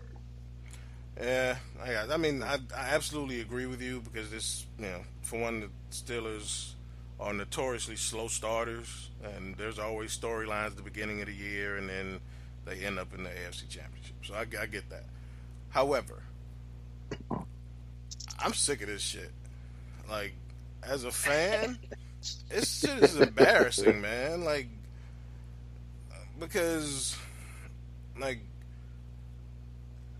there's always something going on. You know, you ever deal with people who is like, it's always a fucking story and it's always some drama. Like, you just like, I don't even, like, you see them call, you look at your phone and you're like, I don't even want to talk to you right now, because you know it's going to be a story, and you know it's going to be some, like, that's how I feel about the Steelers right now. Like, so, like, from Tuesday through Friday, I don't even pay attention to these Negroes no more, because it's always a story. And Mike Tomlin always got to go cleaning shit up. And what pisses me off, because there's a huge, well, I ain't going to say a huge, but there's a loud contingent of Steelers fans who don't like Mike Tomlin, of course, because he's black. And that gives them ammo. And every little thing that happens falls back on him, and they come back. This will never happen under Bill Cowher. This will never happen under Chuck Knowles. Bullshit. Because I saw those same stories when, you know, it just wasn't social media, so it was in a different way. But Bill Cowher had all that same shit going on. Terry Bradshaw hated Chuck Knowles' guts and let it be known. So that stuff always happened. So this just gives it more fuel for the fire. And I don't blame the media. I don't blame social media. I blame Antonio Brown for, even though he's right by saying, shit, you don't think so? Trade me. Some shit's better left unsaid. You know what I'm saying? So for him to get suckered into that, for, like Al mentioned Le'Veon earlier, I don't even consider Le'Veon, because he's not a Steeler. He's technically, realistically, he doesn't have an NFL contract. So it's just stuff all the time. And when you losing, shit's going to come out like this. But I do agree with you that shit's going to be righted by the end of the season. But this shit is just embarrassing for these Negroes to be acting like kids all year. So, yeah, I feel you. But I don't know. But I'd say all that to say, Ryan Fitzpatrick going to throw 2 picks Monday night against Pittsburgh. But he might throw 4 more. He might throw 4 more touchdowns, because y'all D look like trash. That's one game. Y'all D look like trash last week. So our D look like super trash. Yes, that's what I'm saying. One game. I saw that and went all the way panic mode. I was like, man, we ain't gonna win another game. No. So that's what I'm saying. It was a week, but what I'll say is this: thanks to Steelers Depot, one of my favorite Steelers sites, broke down some film today, and I watched it. It is highly concerning, our defensive tendencies and the play calling of our defensive coordinator Keith Butler. He was trash. So he got completely outcoached, and yes, he did. out-schemed, and there's too much talent on that defense for that kind of shit to be happening. They made it. That's why I'll get to my overreaction after y'all are done. But I'll lead into it by saying that's why Pat Mahomes kind of looked like Dan Marino last week. But yeah, it was ugly. Keith Butler, so bad. Like I ain't usually the guy that's like, oh, fire this dude. But the way he coached that game, those were fireable offenses. That was horrible. That was terrible. So yeah. All right, Thomas Stevens, you ready? Yeah, I'm good. What you got for me? I'm gonna rock with the Arizona. I'm gonna rock with the Arizona Cardinals. I don't think that they're probably the worst team that they've had in probably the last 25 years. I don't They, I know they look. Hey, I know they look bad right now, but this is the same, about the same group that Arians had, man. They have pretty good talent out there. I know their O line is shabby, but the play call, the coaching, the offense, the defense, they're not in sync, man. And like I said, they have talent all over their roster. They're not getting Johnson the ball, but I'm not gonna say that they're gonna be winning games, but maybe by mid-season they're gonna start looking competitive. They're gonna be competitive. So they're gonna be almost winning games. You know, I mean, they're gonna win some games, but their schedule is brutal. You know, but like I said, around week 6, they're gonna be competitive. They have a little cushion in there, but they're not as bad as they look. So make a definitive statement. Either they're gonna be in games general, and they're gonna be 0. They're either gonna be in games and 0-12, or they're gonna turn it around and be 10-2. No. I mean, I give them 6 wins. I mean, but they look like an 0-16 team right now. Yeah, they do. Yeah, I think they just might do it. Like this is funny. Like I work with a couple Browns fans, and one of them Friday, you know, everybody get to wear their football T-shirts. He wore a shirt that said, "Cleveland Browns, we almost always win." Right? We always always win. So he's basically saying what you're saying right now about the Cardinals. Right. You know, they always gonna be in the game, but they always gonna be close enough to lose it. Like that's basically what you're saying. It's like we gonna. I didn't say they're gonna be. No, they haven't been in any games, dude. They haven't. They only been across the 50-yard line twice this season. No, they haven't been in any games. They did like the worst team like in the last 20 years. So what I'm saying is they're not going to look that bad. For Arizona, Josh Rosen, they gonna play Rosen. He had 90 yards passing. Bradford had 90 yards passing, for crying out loud. You know, is that what's going to turn it around? Are they going to play Josh Rosen? Is that what's going to turn it around for? I mean, I don't know if Rosen going to turn it around, but I mean, it may spark them, but I think it's a scheme. I think it's their scheme right now. Hey, and I read a lot of the things coming out with the head coach, with the offensive coordinator, and he was saying like we got to be more creative. There's no way we can leave a game without David Johnson getting 30 touches. We're not taking him out on third downs. You know they've been taking him out on third downs, for crying out loud. He's one of the top 5 backs in the league, and you're taking him out on third downs. So he's like, you know what, we got to be more creative, or it's one of our jobs on the line. They asking him to fire the offensive coordinator right now after 2 games. Well, That's what they're asking. Like Keon Small said last year about David Johnson, he's done because he's getting old and he's just not the same back. Remember we said that? I was like, yeah, but Keon, David Johnson's younger than Le'Veon Bell. Whatever, I don't care what you say. Like, you know, old. Yeah.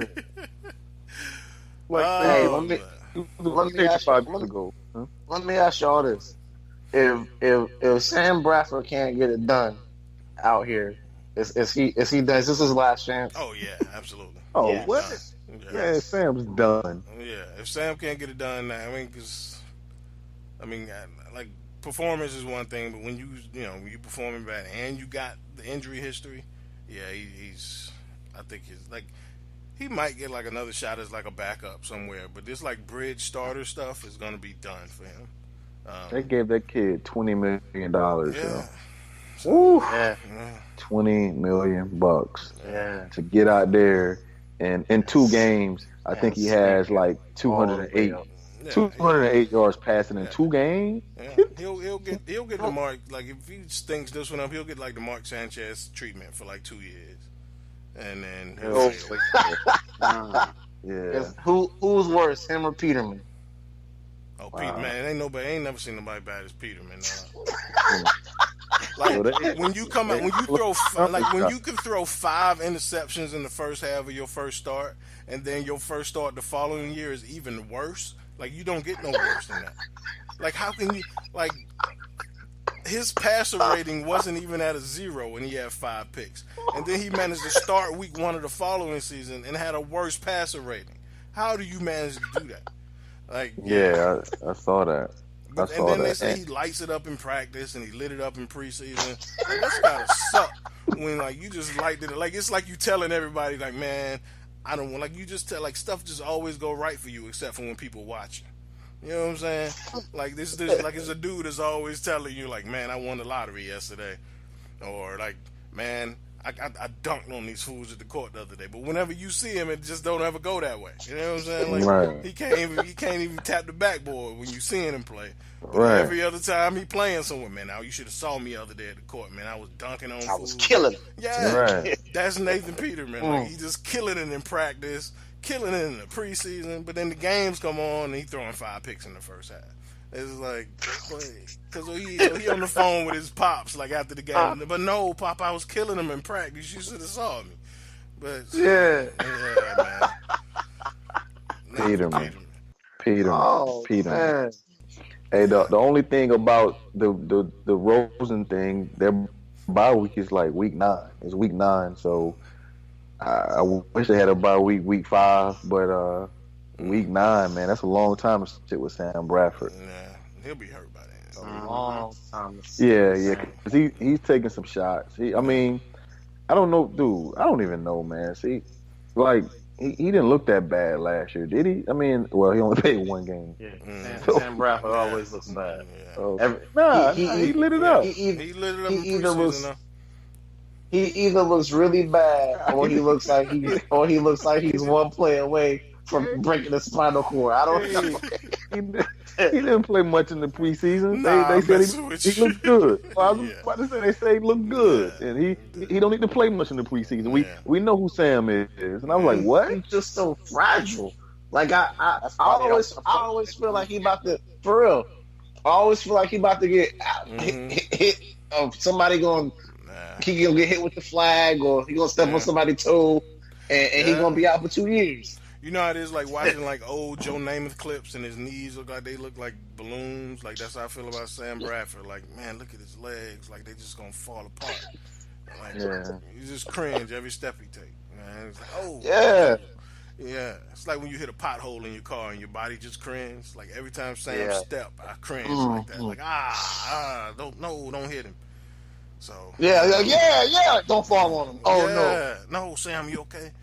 Yeah, go ahead. So, I don't know. But I guess that is a bold. All that being said, I guess that's a pretty bold statement that the Cardinals gonna win 6 games this year. So, man, okay. Yeah, right. Yeah, absolutely. Right. I'm looking at the schedule right now. Right. They better go with chosen. Hey, they better go with chosen Rosen now. Yeah. They gotta. They know what I know. They gotta get chosen in there. They got to. But the head coach was like, "Nah, it's not the quarterback," and I was like, "Which games are you watching?" Yeah, for real. You Meanwhile, Larry Fitzgerald in the background, like, shit. Hey, get that young kid in here. Yeah. Hey, Larry about to pull a Vontae?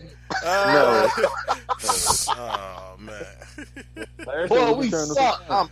We suck. I'm out of here. Peterman's still here? I'm out, man. I'm out. Woo! Boy, that was insane. Never heard anything like that before in my life. In fact, I thought it was just. I thought that it was just a funny meme when I sent it to y'all, and I was like, I don't even know if this is true, but if it's true, I've never heard of anything like this. Yeah. Like Vontae G for that. Like he forever is in like he forever in my classic book. Like dude, tired of that. I'm like, how bad is it? Yeah, like your team, like you going 0-16 when it's a dude on your team that's like, you know what? It's halftime in week 2. I see where this shit going. I'm out. I'm done. Yeah. Hey, it'll live forever in infamy. Yeah, he will. That kid, like, man, I used to play for the Dolphins. I know how this shit go. I know how this look. Yeah, it wasn't like that though, man. I am out. What do you mean? Week one, them boys lost by 50. Yeah. And week 2, week they was 2, down. They was down. They was down 28-6. Yeah, exactly. Hey, but they said he was supposed to come in this year. He was supposed to help out the young guys. He was like the fifth cornerback on the depth chart. You know, Right. the two starters got hurt, and he got thrusted into the lineup. A second into the lineup, somebody beat him deep. You know, and he came out of the game, went back in, and then he came in and make that tackle. I heard that too. Hold on, Jay, hold on. Yeah. And then he came to the sideline and it was like, yo, my body don't feel right. I don't. My body different, B. My body's different, B. My body different, B. I quit. He left him a note. He left him a note in the locker room. Oh, he told the coach. He told the coach. He told the head coach. Yo. Hey, He told me hey, my body don't feel right. hey, nah, that's not what happened. Yeah. Hey, they went in the locker room and they was giving the halftime speech, right? And I got this from a credible source. And What are you talking about? And they went in the locker room and the boys was getting the halftime speech and they was like, hey, we're not looking good out there. And once they just stood up and was like, man, we fucking suck. We fucking suck. And then he said, in fact, never mind. Y'all suck because I'm out of here. And he just left. No, man, that is not true. That is not true. Because Alexander was getting ready to go back in the game, and they was loading up, and he was getting his guys, and he was like, what Vontae? They were like, man, Vontae bounced. He gone. He was like, what you mean gone? It was like he retired at halftime. He was like, man, get out of here. And then all the guys on the sideline was saying, he was like, wow, that's crazy. No, but he told McDermott, he was like, man, I'm done. My body don't feel right. But if they were 2-0 instead of 0-2, and they was beating people 42-0, do you think he would have felt great? Exactly. His body would have felt great. Yes. Yeah. Or he would have just said, yo, I'm going to sit out this game. He ain't gonna Exactly. quit. Yeah, he would have been like, yo, you got this, my hamstring kind of tight, something. But he gonna be back in week 3. Like, you gotta suck for you to give up a whole. You a starting cornerback. You gotta give up a whole season. Like, Vontae was like, you know what? $7 million. He just gave away $7 million. Hey, Yeah, you gotta be bad to give up $7 million. No, it does. It does. Because he could have faked an injury. Yeah. You know, He could have got a concussion, but y'all ain't gonna be able to see it. You know, I don't. that's how bad they suck, man. Yeah. Like, go to work tomorrow and figure out how much shit got to go wrong for you to retire. Yeah. It's like, think about all the shit that's got to go wrong for you to just say, fuck it, I'm done for life. And then for the coworkers who are sitting around after you leave, yo, I gotta really be looking at my shit like, yo, this for real, the suck that bad. Yeah. Like, Yeah. Oh, we ain't good at all. Meanwhile, by the time, Nathan Peterman just like, man, he don't realize how lucky he is to be here.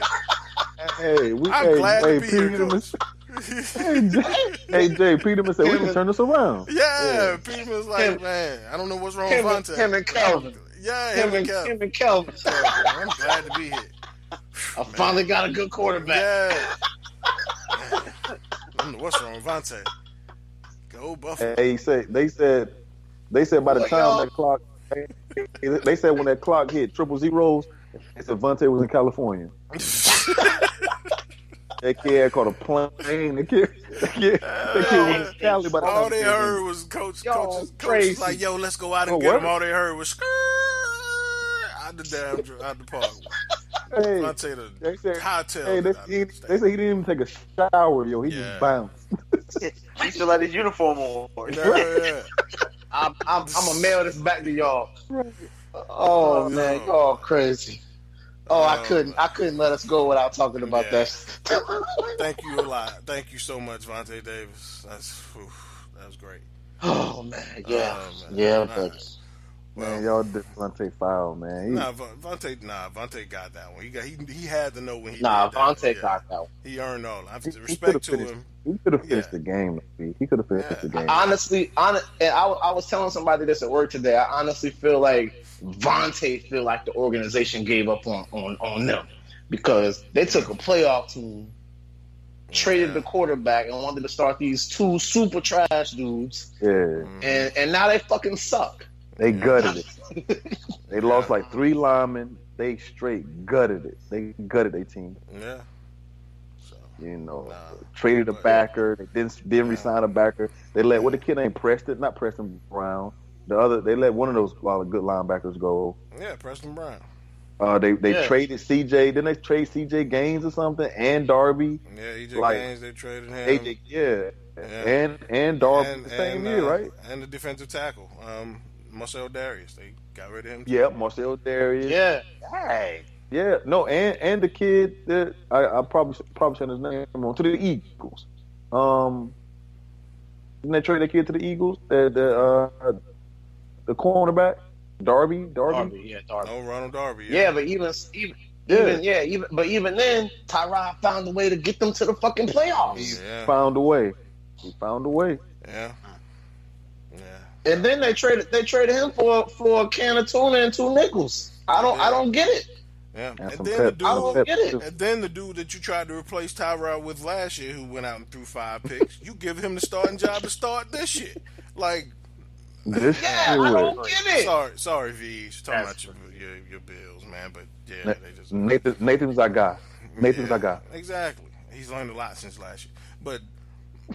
But shout out to Vontae for real though, because we talk about NFL players. Shout out that played just to get a check and stealing money for the last 3 years of their career. Shout out to you, Vontae, for being real with yourself and being honest with your coach and your organization and saying, look, this shit ain't for me no more, and calling it quits. And I don't, you're gonna get your jokes, but for real though, shout out to you for being real about that shit.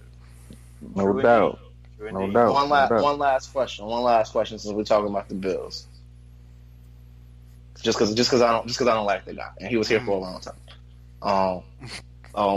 Sean McDermott. How long does he keep his job after all these 2 years in Buffalo? Oh, he done after this year.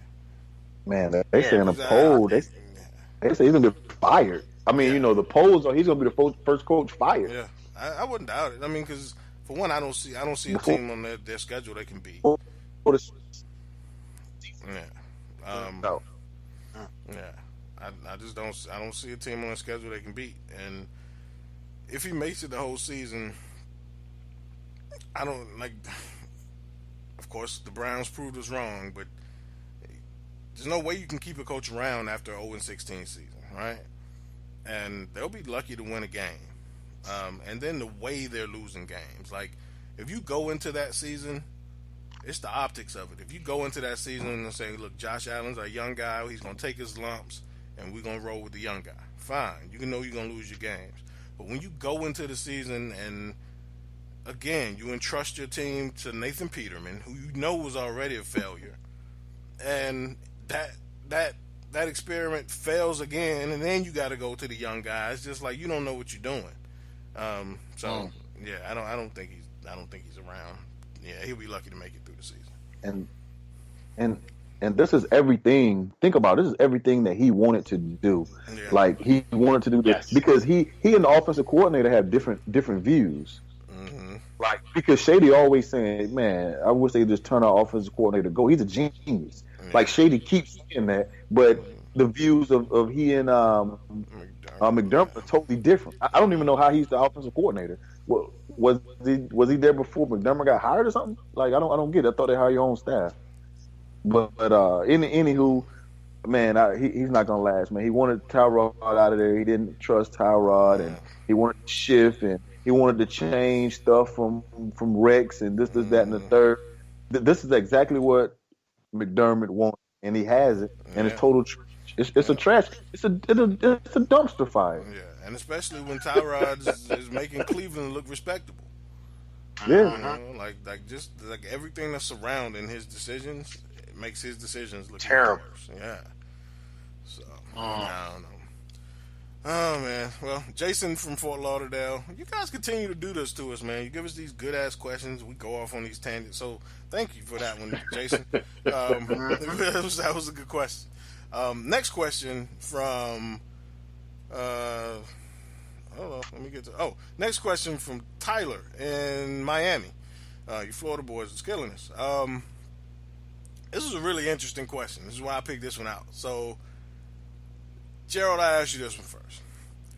If the Defy Life podcast were a basketball starting five, which position would each of you play based on your role in the show? So it's five of us. Very well thought out question. Man. So it's five of us. What position would you play, Gerald? And what? That's that. So I mean, I'm a point guard, so I can't. But I think that's kind of your thing because you kind of set everybody up for the shot and all of that. So I actually thought about this. So, but I didn't know you was gonna call me first. I was gonna let some other dudes. I was gonna let them other dudes, say what they wanted to say and see if I could like steal some of their thunder. But let's see. I think I'm gonna say shooting guard then. I'm gonna say shooting guard because I like for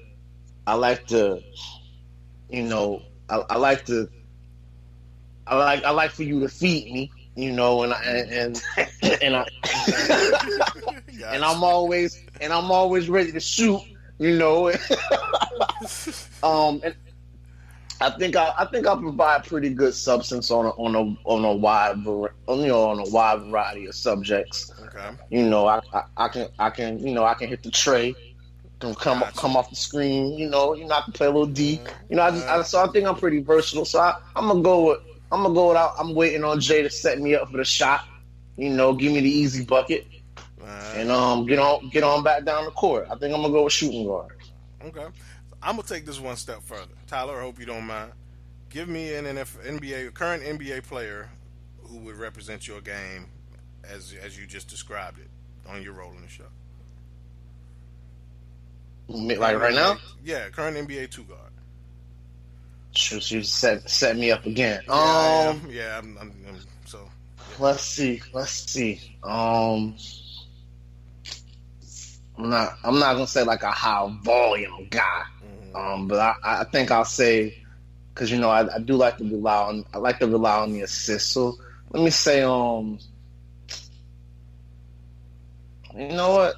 I say this about this guy, even though y'all disagree. But Klay Thompson. That's what I was thinking when you said that. Okay. Yeah. I'll say Klay Thompson. Right. Give me the ball in my pocket and let me do my thing with it. Okay.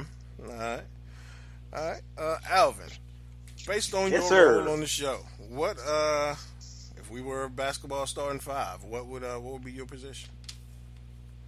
And of course, give me a player who represents you. Right. So I gave it some thought as well, and I mean I like to have the ball in my hands, but in this instance, this not my role to have the ball in my hands. So I thought about it. So it would have to be kind of like a point forward dude, some dude that.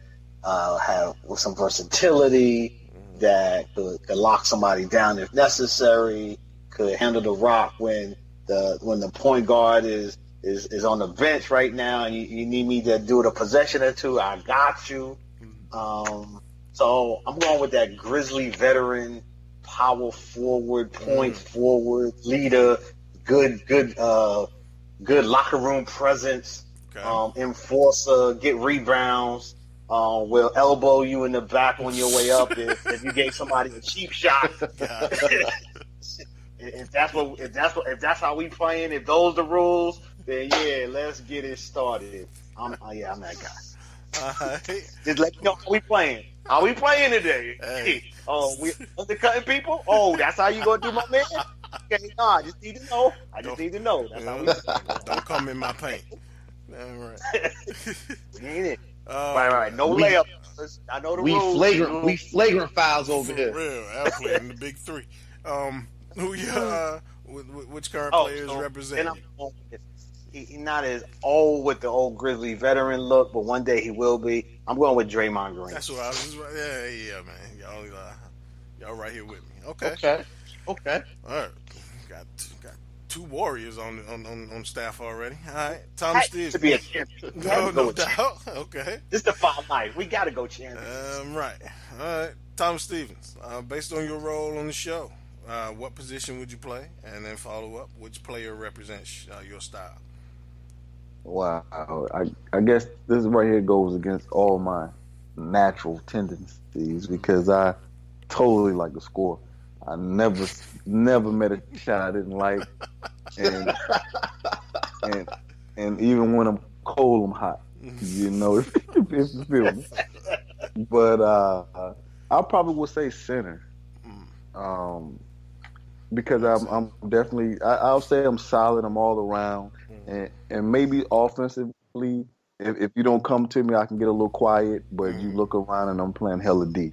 Okay. Like I still make my presence known, you know. So I'll probably say Embiid, because I can score, I can get it done. You know, when you look to me or throw it down to me or give it to me on the wing. However, I can stand back and let you do your thing as well. Okay. You know. I think that's perfect too, because just how you show up late for shows, right? And B gonna show up, he gonna be the last one down on the break. Oh shit! Yo. He show up for shows and he show up for the game. We don't even know he in the game. He in the game. We running down the court. Next thing you know, it's like, and B's in the paint already. B, how do you get down here? When do you get down here? Where you get? Hey, y'all crazy, man. Get out of here. Oh shit! Yeah, I was watching y'all boys, and y'all you look know good. What I'm saying? Yo, Al, that shot you made in the first quarter. First quarter, you was there in the first quarter. Yeah, I was there the whole time. I was there, bro. I was the trail on the break. I was running the break. I was the trail. Oh man. Hey, I got 8 boards already. Yeah, I got 8 boards. You talking about? They just ain't see me. Though. I had an ESPN jersey on. They ain't even recognize me. Yo, Chris. Oh man, yo, that was great. Oh, that was great. Wow. All right. So we got Clay, Draymond, and Embiid. That's perfect, though. I like how y'all put thought in this. This is a great question. And afterwards, since he chose not to be here for a while, how ironic on the basketball question, we get to determine who Keon Small is. So, I don't know. Yeah, I mean, I guess like rolling the show, kind of be the point guard. But however, I will, if I'm passionate about something, I will take the mic from y'all and start rambling on about shit. So I would have to go with LeBron, because if I got to put up 50, I'll put up 50 if I'm passionate about it. But for the most part, I'd like to distribute. I like to hear what y'all have to say. But if I'm passionate about something, yeah, I will go toe to toe with you and I'll put up 50. So I go with Brian. Keon Small. Okay. Keon always angry, man. Like Keon got to be like he got to be like Kenyon Martin or somebody like Rick Mahone. Like who's currently is anybody somebody whoever in the league is madder than Draymond? Who madder than Draymond? Nah, all these dudes like each other. So yeah, that's what I'm like. Keon got to be old school. He like JYD. What was that? Jerome Williams? Like he's just a dude that's always mad at somebody. Like Charles Oakley. Charles Oakley. Yeah, he gotta be, like. But he has to be someone that's gonna shoot though, because Keon will let it go like a machine wallet. Yeah. Oh yeah, he'll let it go. He gotta Keon, be somebody like that. I know who Keon is. Keon is Boogie Cousins. Who? Hey, okay. Keon Boogie Cousins. Boogie Cousins. Yeah. Okay. Boogie. Keon will come take the rock from you when you about to shoot. Yeah, exactly. Let me you gonna say shit to him like, all right, Keon, you good, you got this. Yeah. Keon, and then he'll ask 3 straight questions after that. He will. Be like, hey, you was about to shoot this? Hold on, let me say something. Yeah. and then text you after the game and cuss you out. Like, you dumb motherfucker, you should have gave me the ball earlier. But you took it from me. Yeah. That's why I said you should have gave it to me earlier in my spot. And I wouldn't have had to take it from you. Exactly. That's why I missed. because I wasn't in my spot. Right. But you can't stop listening to him though. Just like you can't, like you watch Boogie and you like, yo, this kid is so talented. Like you listen to Keon and be like, this dude crazy, but I can't stop listening to him. So, yeah. And I think you need that. Yeah, because our different personalities like fit together. So this is my opinion. Our different personalities fit together so perfectly. Yeah. Like, and then he got that raspy in his. He got that rasp in his voice, and people love it. And absolutely. Yeah, and I could see Boogie like doing the intro song for the Warriors, like on the jumbotron, like they playing Boogie's latest single. Like, that's Keon out there. Yo, man, oh man, yeah, and it's funny. Like that's a great question, Tyler. But it's funny because it's like as I have conversations, we mentioned earlier about the PSA podcast, growing and really proud of those guys. But I've had conversations with Al, with your son, with Alvin, throughout the process of their show, and just things that we've learned on this show is learning how. That's one thing I'm always telling him is you'll get better. When they started is you'll learn how to dance with each other, and I've had these conversations with Pooh on his other shows. Is when he took on a hosting role on other shows, is you learn how to dance with each other. Everybody learns how to how to fill themselves out and fill everyone else out, because it's hard to force roles in this format, right? But the more you do it, the more you kind of get that feel for each other, and you learn to dance with each other, and you learn. So same in basketball. As you learn, okay, who can I throw a bounce pass to on the fast break? Who can I throw this alley-oop to? If I see somebody's hot, when do I take a step back and let them dominate the ball? So those are things you learn as you go. And this is a perfect question because these are things we've learned that kind of like organically establish these roles, and they definitely weren't forced. So great question, Tyler. Oh man, I love our listeners, man. They always provide us. They do a good job. Great questions, yeah. Great question. And it's getting to the point now, it's getting to the point now. I have to pick out two. I usually get at least 4 or 5 every week, so I try to get to everybody eventually. And if we miss you, and if I don't double back to you, definitely hit me up again. Let me know. But we're gonna try to stick with 2 because as you see, we get stuck on these questions because again, y'all, that's great questions, and we get really deep into them, and we like fitting them in. So definitely keep them coming. Yeah, absolutely. And again, if you want to submit a question, got something you want us to address on the show, you can email us at info@godefylife.com, or as most of you do, just hit us up on social media, shoot us a message at Go Defy Life. So definitely keep them coming. These are fun. So.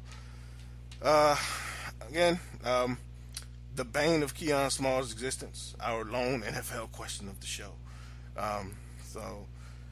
Again, I'll just continue this trend because this is kind of open-ended, but I like to get you guys, your guys' ideas on where you currently stand with the NFL season. So, Thomas Stevens, after 2 weeks in the NFL, what do you know after week 2? Other than the Arizona Cardinals going to the Super Bowl. Other than that. Get out of here. Nah, I'm joking. What do I know? I know that I don't know how it's gonna pan out with the Josh Gordon thing. But it seems like I know that as long as Bill Belichick and Tom Brady are there, it seems like the sun always shines on the New England Patriots. I mean, if you catch my drift. So, I know the Patriots are always going to be relevant, with those guys there. Gotcha. I don't understand how the other 30 teams let that happen. Yeah, I really. Absolutely. Yeah, that's a good one. Yeah, it is. All right. Yeah, absolutely agree. Al, what's one thing you know after week 2 in the NFL? I know that the Cowboys defense is going to be better this year than last year. Okay. And I think we'll be able to count on consistent performances from that unit. That I believe in. I saw it building last year. The people we brought in this year, people we let go. I think we got a good. I really like the coach from Seattle, the defensive secondary dude. I think he's made a big difference. So I really have and Jalen Smith is leading our team in tackle. So yeah, I think we're gonna have a good unit. Okay. Absolutely. Hey, Al, one second, Al. I really thought y'all was gonna get Earl Thomas for that second round pick, but man, y'all defense would have been a monster if because y'all guys are athletic. You got guys playing out of their mind.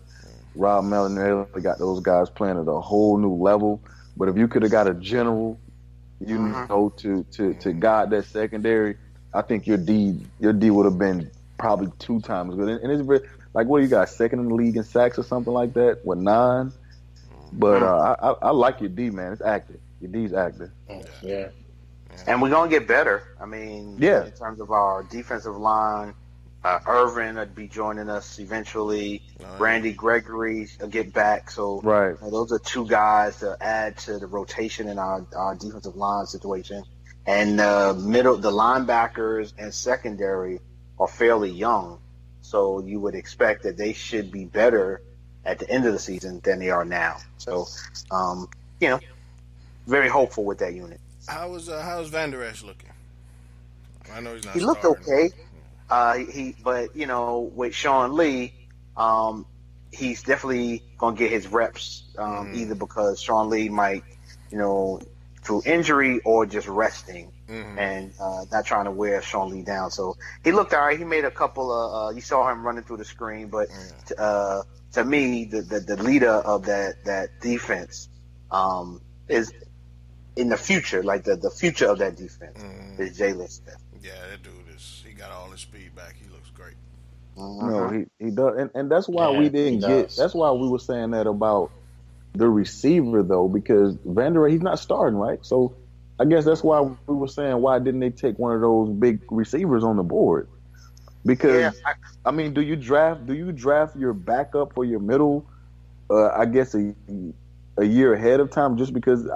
Like I don't know, because he's banged up. He stayed banged up, but he's still in his prime. Like if he's on the field, he's a tremendous middle linebacker. Yeah. So do you draft him or do you draft the prime beat? According to I heard that. I don't know about that. Yeah, I don't know about that one. I don't know about that either. But absolutely not. But he's 32 though. Yeah. But do you draft him and pass on a DJ Moore though? I mean, but I guess it depends on how much you like DJ Moore though. So I mean, we talked about this. Like, no, you don't pass on Calvin Ridley or DJ Moore. DJ Moore's a freak, man. They gotta get that kid on the field. Yeah, but it depends on again how much you like. Like, I mean, the teams organization value different. Yeah, and different organizations value different positions more. You know what I'm saying? Like, there's a reason like why David DeCastro fell to the 24th pick. A lot of teams don't value guards like that. The guard player, right? Regardless of how good he is. So, but if you look at the history of the Cowboys, like, they don't really value receivers like that. And they passed on Randy Moss, for goodness sakes. They passed on Randy, right? Yeah. You're not gonna the last first round pick. I mean, that Dallas has given up. I mean, used for a wide receiver. You talking about Dez Bryant, and I can't really think the one before that. I can't either. It doesn't happen a lot. Yeah, so like that's an organization that doesn't value wide receivers like that. But you look at how they value linebackers. Look at the history of the Cowboys and how they value their linebackers. Be it drafts or free agency or trades, like, and just the roles that they played in those defenses. So they took a chance in the second round on Jalen Smith, and it wasn't like a promise he'd walk again. Yeah. So Sean Lee, same thing. He came out. They took him in the second round, and he was injury prone coming out, but they liked him that much where they were willing to take a chance. So just as an organization, and I mean, we look at just performance so far. It ain't like DJ Moore's tearing the league up. I mean, he's not really on the field, but when he gets on the field, he's playing ball. Jay, he's tough, man. No, I'm saying tough. I like it. I'm just saying, like, it ain't like we can look at it like Randy Moss's first 2 weeks in the league and be like, damn, he fucked up. Right. You know what I'm saying? Like, I mean, yeah. So I think they if you look at their draft history, you could, I guess my strategy, the way I look at their strategy, is like we don't put a lot of value in wide receivers early. Like, so we don't expect them to produce early. So we'll pay for a guy who's been in the league 4 years, 5 years, that has demonstrated that, okay, this guy is worth the investment. Otherwise, we'll spend a third, fourth, fifth round pick on a wide receiver. Maybe we'll hit it big. But they don't. They'll go get them a Joey Galloway, a Terrell Owens. Terry They Glenn. tried to get Terry Glenn. Rocket Israel. Tried to get all of them. That's their strategy. We'll go buy us a wide receiver, and we'll draft defense or offensive line high. Yeah. So with that being said, other than Dez, and those guys back in yesteryears, I can't really think of a Pro Bowl wideout or even someone that you would really fear. I mean, who? Owens. I mean, yeah. He was there for 2 years. You talking about someone that they drafted? I mean, yeah, someone that drafted and that was there. But yeah, that's what he's saying. They don't draft wide receivers high like that. Their number one receivers are usually free agency guys. Like, Joey Galloway was a perennial Pro Bowler. Yeah, but he was probably with them for like maybe 2 years. So that's what I'm saying. They don't have a lifespan. That's because they don't draft them, right? Because when they get them in free agency, they're old. Yeah, that's what. Yeah, that's they're shriveled up. Yeah, they rather get, but they ain't even shriveled up. Joey Galloway was a stud. In the Cowboys. I mean, not saying he was shriveled up, but I mean, 2 years though. They don't be there long. They don't be there long. Yeah, so and that's the point that we're making is that so it's easier to churn them in and churn them out at that point. So you give Michael Irvin's gone, you replace him with Terry Glenn. He's there for a couple years. You replace him with Joey Galloway. When you make that statement, maybe you make the statement of maybe that's why their organization's been mediocre for 20 years.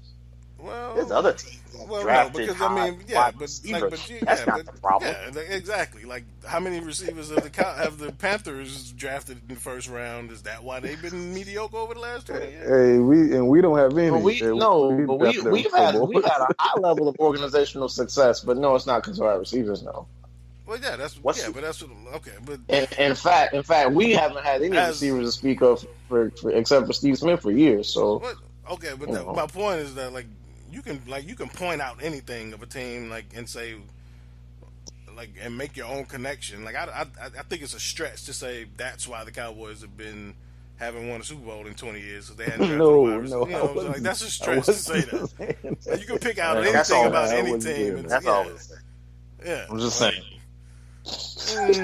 No, I wasn't saying that. I was just saying that they didn't have a guy. It was a question. Yeah, because we have it. It was a ridiculous question, yes, but it was a question. Hey, it might have been ridiculous. It was a question. It was a question. That would be like somebody from the Steelers saying, that's why we won a Super Bowl in 10 years. We got a black coach. Man, you can point at anything and say, that's why. That's not what I You know what I'm saying?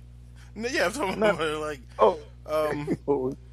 because my thing is regardless of how you get the player and how long they're there, I take a stretch of the production that Terry Glenn and Joey Galloway, Terrell Owens, that's 8 to 10 years of production. It's just 3 different dudes. I don't think that diminishes the value of what they accomplished. No. And when's the last time a top wide receiver drafted in the first round in the top 20 won a Super Bowl with the team that drafted him? Julio ain't won shit. No, I don't AJ know Green ain't anyone. won shit. That Alvin dude's in the top Johnson ain't 10. won shit. Yeah. I'm like, when's the last time some wide receiver won with his team, with their own team? Just saying. Leave my Cowboys. That's a trivia question, but I'll have Demarius the answer. Thomas might be the only one I can think of. Who? with Denver. Demarius Thomas might be the only one I can think of Demarius right now, off the top. Right off the top. Yeah. Okay. But I mean, the fact that but I get your point out. We can count them on one hand. I get your point. It's not a lot, Yeah. but they help. Top 10 receiver caliber talent helps. Well, that's at any position, though. I mean, you can only get one. You can only draft one in the first. Everybody gets one first round pick. You know what I'm saying? Like, That's it ain't right. like you can put everybody else on hold and say, well, you know what? We need a receiver, a linebacker, and a safety. We're gonna take all three. Y'all wait. You got to go for one and hope that he pans out. Yeah, The beauty of this entire thing is we won't know shit until about 3 years. That's how the draft works. Mm-hmm. Yeah, that's how it works. You know, so yeah, we can all have our opinion, and we be dead wrong in 3 years when one of them Negroes out the league, because it's bound to happen. Yeah. You know, So let me ask y'all: if y'all had a pick right now between Josh Gordon and Tavon Austin, for your team, for your particular team, right? If you could pick wide receivers, Tavon Austin or Josh Gordon right now, if you could add them to your team, which one would you take? all things included. So like, no, everything. it's everything- a no-brainer, and I'm taking Josh Gordon, but that's just me. I like the size, I like the speed, I like the physicality. But you said all things included. You like the dope, and the showing up late, and going missing for days at a time, and like you like all that shit too. That's what you add. You like that, huh? But I think he's gonna go to New England and turn that. I mean, I don't think it's gonna be a problem. I'm just saying, everything being everything, if you had a choice, who would you pick? That's all. For your team. Give me Josh Gordon, man. I'm gonna take Josh Gordon too, man. I'm gonna take Josh Gordon. And here's why I say that. Because without any problems, Tavon Austin been in the league about 3 or 4 or 5 years.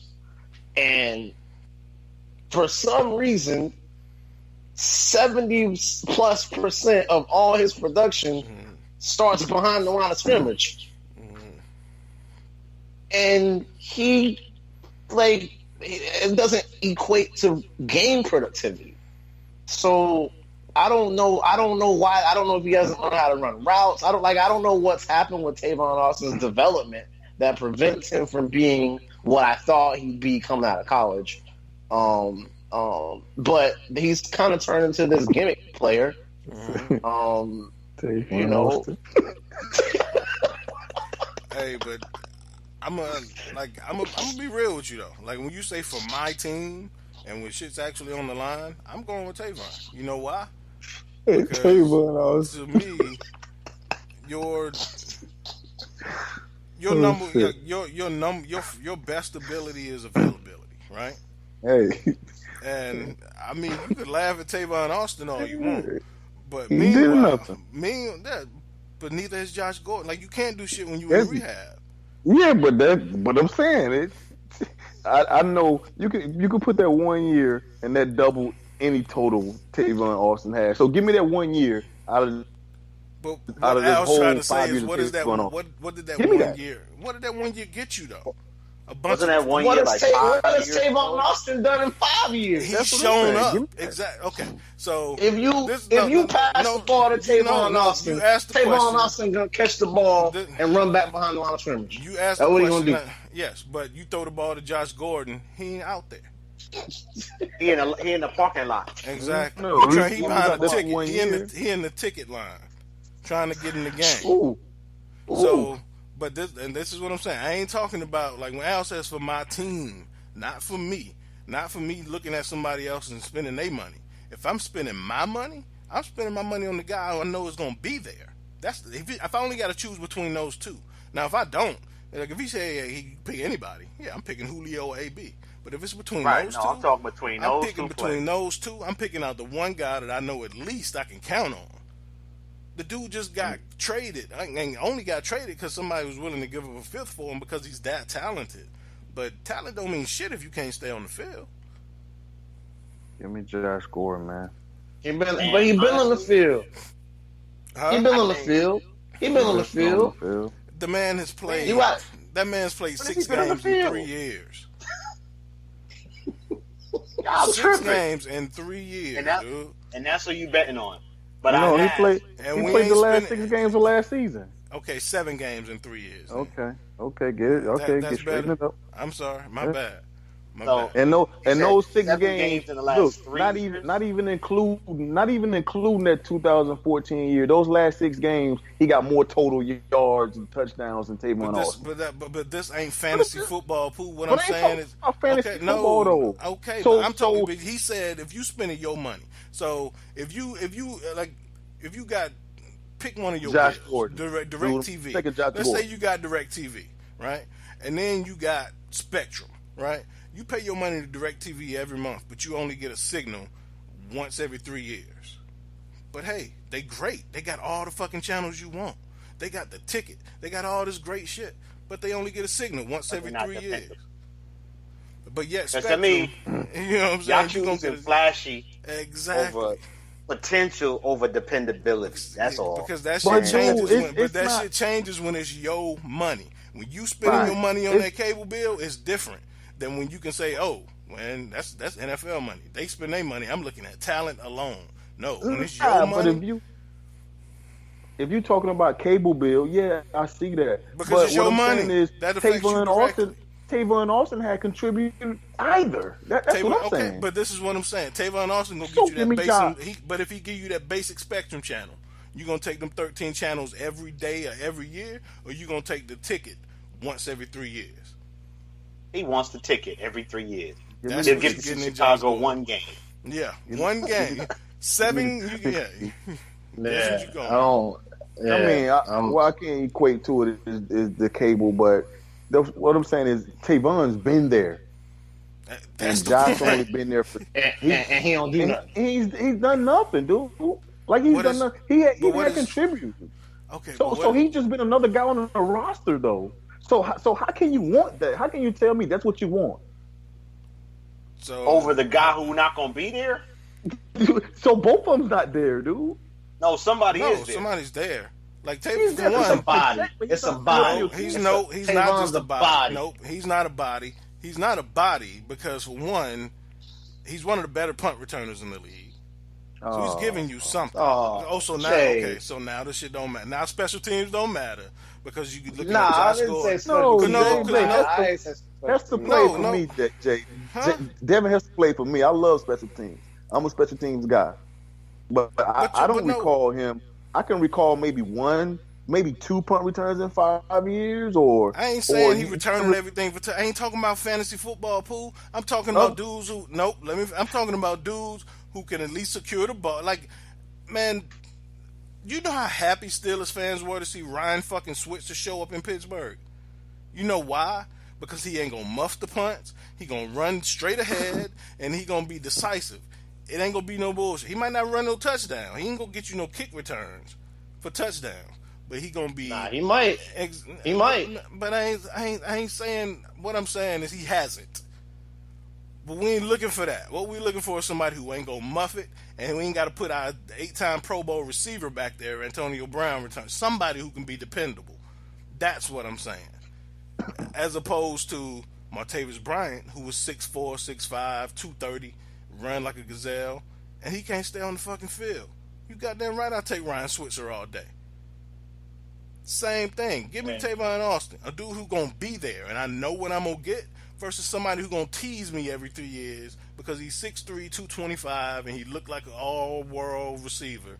But he gonna get high and show up and get suspended for 3 years, and he gonna tease me his entire career. Now you finally giving up on him, and this nigga's 27 years old. You done wasted 5 years with him. What did you get out of him other than this one good year you still hanging on to? Meanwhile, you know, she was great to you your first year. She was great to you. Took you to the Bahamas for your birthday. You know what I'm saying?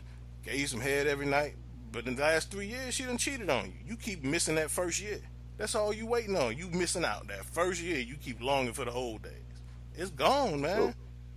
So even if you take a player, dude, if you take a player and he's in the league 5 years, he's a decent contributor, or you take a player that he Pro Bowl, All Pro, and he gives you 1 year of that, dude, you would take that 1 year of that. You'll take that 1 year of that All Pro. But you leaving out some very important facts. It ain't like he had bad years. The years he didn't give me an All Pro season. He wasn't even there because he was suspended. It ain't like he just wasn't producing. He wasn't even eligible to play. You get what I'm saying? Like, when you trying to build an organization, like, that's culture. And that's why Cleveland finally gave up on him, because he was affecting their culture. I feel that. That's real. And so, yeah, I'm taking a guy. Yeah, if I can get a guy who I know what he is. I know what I'm getting. If I got to choose between those two, I can find somebody else to be 6'5" and run a 4.3. I'll find somebody else to do that. That ain't what I'm hiring Tavon Austin for. But if that's what I'm hiring Josh Gordon for, and he only show up once every 3 years, what I need him for? Y'all talking about the past Josh Gordon, because you don't know what this Josh Gordon is. I'm still Josh Gordon Josh Gordon just got released because he showed up late high. He wasn't high, dude. That's what the team just. They didn't. No. He had a hamstring injury. Yeah, he wasn't high, man. Okay. He was. He had some sort of. Yeah, he had some sort of promotional. Okay, He wasn't high. See, that's reading acting like them people. I'm reading a direct quote right now, Pooh. Dude, and the direct quote from the Cleveland organization was that he showed up late and he wasn't himself. And they were saying that with his leg. Pooh, I'm looking at the direct quote now. And they recanted that. They did not recant that, Thomas. Read the quote. The quote is that he showed up late and he didn't seem like himself. Many in the organization thought that he was inebriated. Now, nobody came out and said he was high. You know why? Because you can't test him. But I'm sure we've all seen people that were high, and we said, oh, that nigga high. We know when people are high. We ain't got to blood test them to know they high. We ain't got to piss test them to know they high. You can look at people and tell they high, especially when it's somebody you've seen high before. They know when Josh Gordon is high. I find it hard to believe that this dude you done put 5 years into, and you keep going about this one great season. He done gave you that one great season. You mean to tell me him showing up late once is going to get him cut? They said with the it shouldn't, but they said the hamstring, dude. But so that was the last there's no way they deal. There's no way they able to deal that guy with drugs in his system, dude. Pooh, did they? That's when they Jay, don't but he's test him every week, Jay. Yes. He's in the program. He tested every week. Okay, it's dudes that don't. That's true too. That's true too. Yes, but at that moment, like, you're not like Pooh. Do you know how quickly you can get shit out of your system? And if they don't happen to test you that week, not marijuana though. Yes, you can. That's just staying in system for like 30 days. Unless you have a masking agent, which there are masking agents that they don't test for. What I'm saying is, for one, okay, even if you say it was the hamstring, do you know how we got the hamstring issue? Yes. On a promotional event on his own time. I know. So you mean to tell me this dude? That's who you want. That's who you want. The dude who getting hurt on a promotional event in the middle of the season, when you counting on him to be your number one receiver, possibly number two, but you counting on him to be Josh fucking Gordon. That's the guy you want. I'm gonna take him over Tavon, man. You asked me over Tavon. I'm gonna take him over Tavon. You asked me over Tavon. I'm taking. Not saying.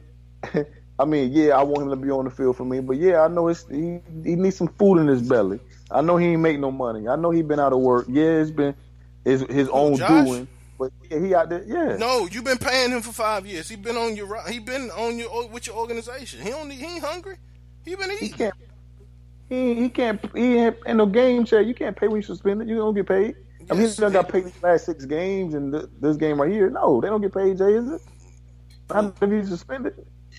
Yeah, but he's taking up like you talking about the last year. Yeah, you the say last he was on the roster. year. Exactly. Maybe he getting a roster bonus, but he ain't getting game checks. He ain't getting his salary. No, he's not getting his salary, but he's taking like these like. And he only making like $700,000. He ain't. It's not like he's out there. It's not like he have a $20 million contract. Exactly. You just said the key point. He only making $700,000 because it ain't your fucking money. You don't care. But have me no, because what I'm saying is, but because it ain't your money. When it ain't your money, it's only $700,000. But when I break it down, but when I break it down to $80, when I break it down to an $80 cable bill, then it's I don't know what you're talking about. I don't know about that. Exactly. It's only 80. The reason why I said only $700,000 because I'm talking about the average marquee NFL receiver makes a lot more than $700,000. Okay, so and the reason I broke it down to a cable bill is because $80 to me and you is like $700,000 to an NFL franchise. That's why I broke it down to a cable bill to put it in our terms. You ain't even willing to pay $80 for a cable bill. That's something you only get a signal for every 3 years. That's Josh Gordon.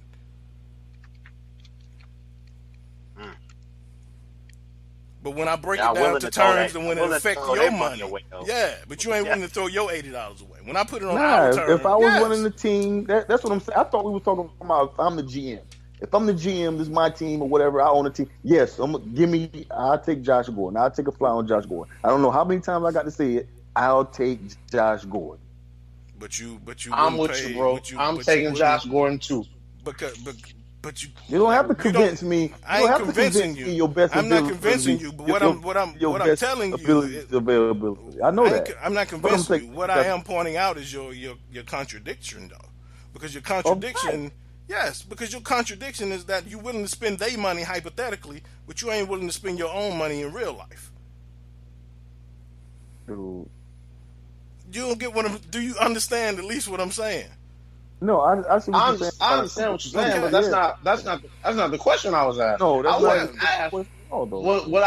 Would I pay my cable bill and not watch TV and shit? So now you don't. Because now you don't understand metaphors, right? Al, do you understand the metaphor? I understand metaphors. Okay, so that's what I'm saying. You perfectly. understand what I'm saying? Because when it directly affects your pockets, you think differently. When it directly affects your pockets, you think about, damn, is this shit reliable enough for me? If you crank up your car tomorrow and that shit don't start, you're gonna be like, damn, I'm gonna just go ahead and pay this damn car. No, I know it'll start in 3 years.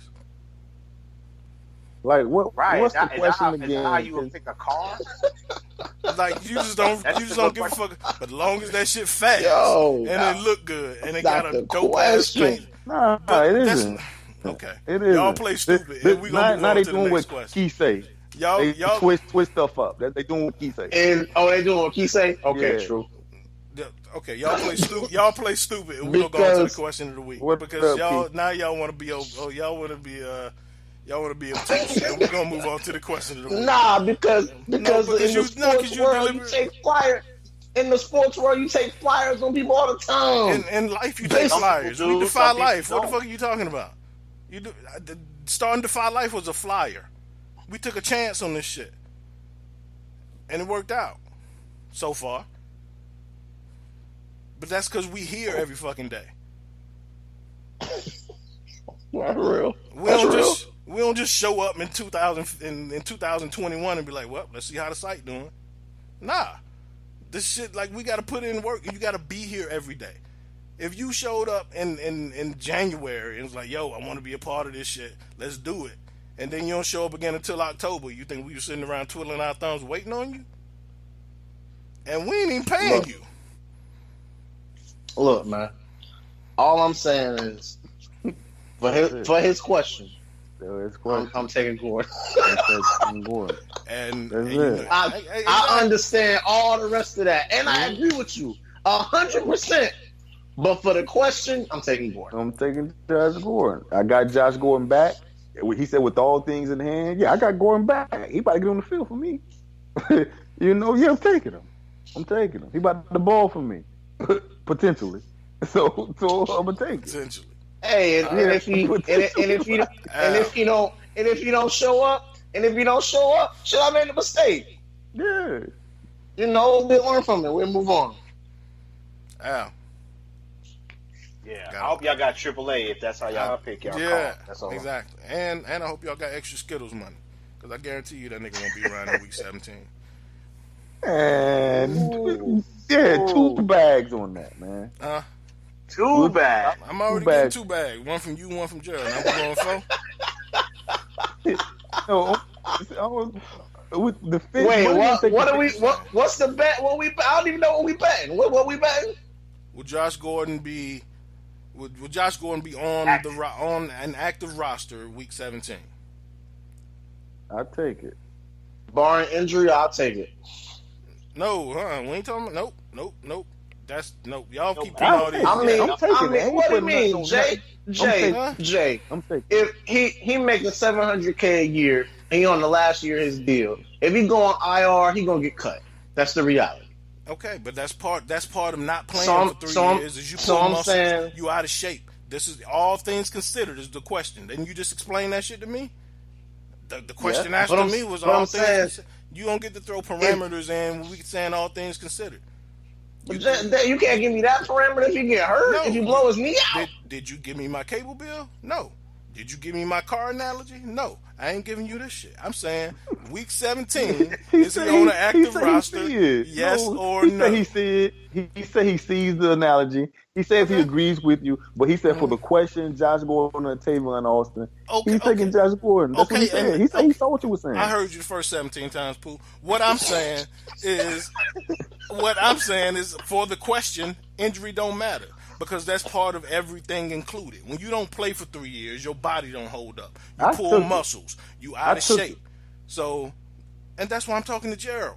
Is that That's why I was explaining to him. Is no, I'm not taking your injury parameter because that's part of everything included. I get what you're saying, and I understand it, but I don't take it. Can we agree that if he get hurt, he going IR, he getting cut? I don't know. That's up to the team and you and your hypothetical money you spending. I don't know. What I'm saying is he won't be on a roster week 17. All things. I think he will be on a roster week. We can go with Skittles. Fuck it. We can do it. Active roster. We ain't saying on IR stash somewhere. We saying on the active roster. Yeah. On the game day 53. I'll check it. Hell, he playing for the Patriots. He might even win a ship. Yeah. I'm even gonna say he gonna make Pro Bowl. Wow. Okay, we talking about a whole case of Skittles right now. Hey, I'm even taking it there. And you know what? I'm having a 40th birthday party, and y'all probably pay me. Well, you can't pay me there because the season won't be over. But I'll see y'all there. Well, all right. We about to take this big. I want my Skittles. Yeah, I want my Skittles. And, hey, I don't we talking about Pro Bowls. We talking about Pro Bowls, man.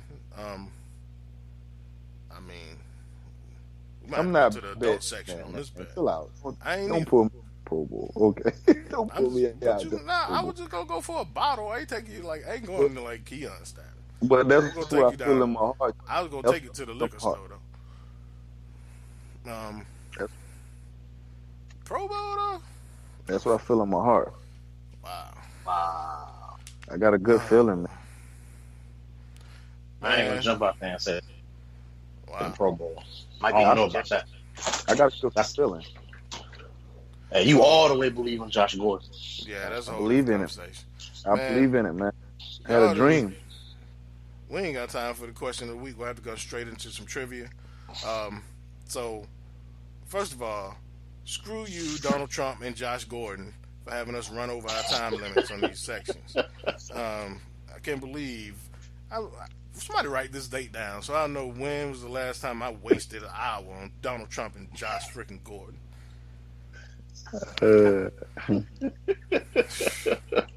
Dad, yo. Oh, wow. That's the time. Next week, why don't we talk about Randy Gregory if we're going to talk about dudes that ain't played in the NFL in 6 years.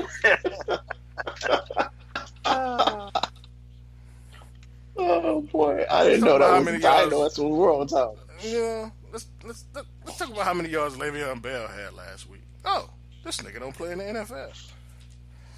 Oh. Y'all ready for some trivia? Yes, sir. How many yards Josh Gordon have in 2016? Anybody remember? Yeah, I know. My final answer: 0.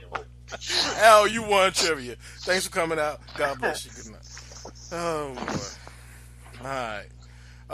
Who won last Shit, how week? many yards Stayvon Austin? Same amount of Stayvon Austin. Nope. I guarantee. How many games Shit. did Tavon Austin play? That's even worse because he probably played 16. That's worse. And how many yards did he have? Probably 118. Yeah, about 112. How many lines of coke did Josh Gordon sniff in 2016? Now, see, y'all don't want these jokes, do you? He was clean. Y'all Clean don't want in in 2016. He had to do a clean year to come back last year. That nigga was getting arrested in airports and buying strippers. What you talking about? He had to be clean. He had to be clean for a year to test him. No. I don't think that was a clean year. There's no now. Yes, he had to be clean 16 to come back 17. Pooh, do you not remember in 2016 when Josh Gordon was about to get reinstated and he was drunk on an airplane? You don't remember that? I don't. I'll Google it though. Yeah, please do. I don't remember it. I ain't saying that ain't happened. I just don't remember. But that's the nigga you want on your team. Give me Anyway, Josh. Over Tavon Austin, yeah, I'll take him. And said he going to the Pro Bowl. exactly. Y'all made me question how y'all see me as a person. Y'all man. Hey, I don't want to be ain't your say friend. he was going to the if Pro them the Bowl. kind of people you want to keep around, I wouldn't want that. Man, that's enough of him. Oh boy, Josh freaking Gordon. All right, Al, you won last week. I think that would be me. I think that was you. Makes sense. He's smart. All right. So, same format. 5 categories. 10, 20, and 30 in each category. There are 3 categories with double point opportunity. The categories are NFL one-hit wonders. So, NFL players who had one great season or one great game and you never heard from them again. Or they never produced on that level again. Hip-hop one-hit wonders. I think you know what that means. Fastest men in the world. So men who have held world records at some point in Olympic sprint categories. Next category is U.S. state capital interesting facts. And last category is black inventors. Y'all good with those? I'm good with those. It's a lot of categories. It's 5. Oh, it just felt like 12. That's because I sound good. I just. It took you a long time to say them. Al, where we going first? You want NFL one-hit wonders, hip-hop one-hit wonders, fastest man in the world, U.S. state capital interesting facts, or black inventors? Let me try NFL one-hit wonders for 20. All right. In 2007, this quarterback threw for 3,787 yards and 29 touchdowns, being selected to the Pro Bowl in just his second NFL season. He would never eclipse more than 2,065 yards in another season. I know who this is. Get 1 point for the name and double points for the team he played for that year. Damn, let me steal this. He don't know. 9, 8, He don't know. 7, 6, 5, 4, 3, He don't know. 2, 1, 0. The answer Can I tell him? Yeah, you can tell him because Derek Anderson with the Cleveland Browns. Yes, Gerald actually touched on that name. I laughed when you said that name, and Al went straight to it. All right. Thomas, you finished second. If I recall correctly, Gerald finished with like a negative 1,700 last week, so I think Thomas was second. Yeah, one of my fans had the nerve to ask me, "Do I ever win trivia?" I was like, "Yeah." Hey. We just want to talk about the Bible this week. Catch me next. This might be a week. Oh man, you gotta wait till Keon trivia. come back. I was like, look, I win trivia. Oh man, she was just like, you gotta wait till Keon come back. That's a month away. I ain't putting no Bible on here. Oh man. Listen, Thomas Stevens, where we go? Yes. Exactly. Let me get the one-hit wonders for the 30. You got 30 out there, right? Yeah. NFL or hip hop? Oh man, give me hip hop. Give me NFL. All right. It's NFL, not anybody mad over, is it? NFL one-hit wonders for 30. Yeah, man, you hit the wrong one on this. All right. Man. But he is considered one of the biggest what-ifs in NFL history. He was drafted 5th overall for this young franchise in 1969 and started immediately as a rookie. He led the AFL in passer rating and yards per attempt with a whopping 9.4 yards per attempt as a rookie. But an undiagnosed torn rotator cuff cost him dearly, and he never recovered. He completed one more NFL pass 4 years later in the NFL. Who is this player, and who does he play for? I know who this is too. Dude, no, you don't.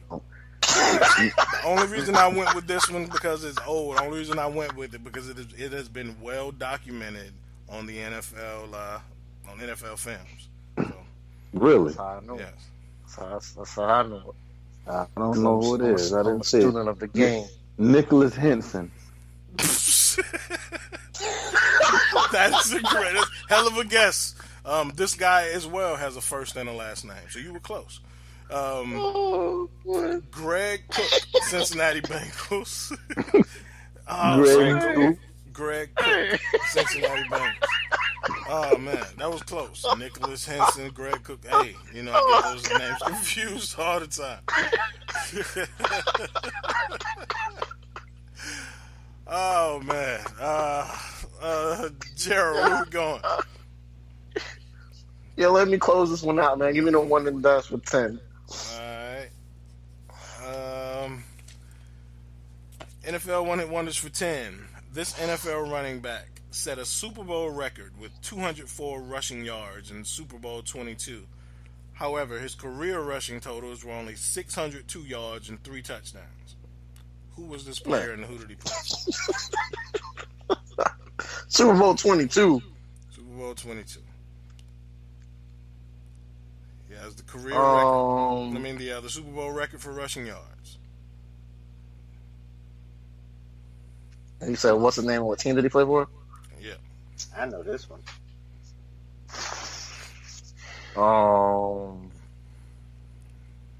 Shit. I thought this one would be a layup.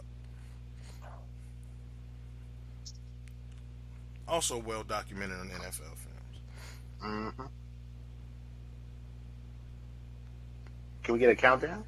Oh, 10, 9, 8, 7. Started off on 5, man. 5, Super Bowl 4, Or at least go back. 1. Shit, Natron means shit on. Natron means is not correct. Al, you know who that is? Tim Smith. Tammy Smith, Washington Redskins. Washington Redskins. Oh, the 82. Somewhere around there. 82, 83. Yeah. Mm-hmm. Fuck! Yeah. Sorry. All right. See why win.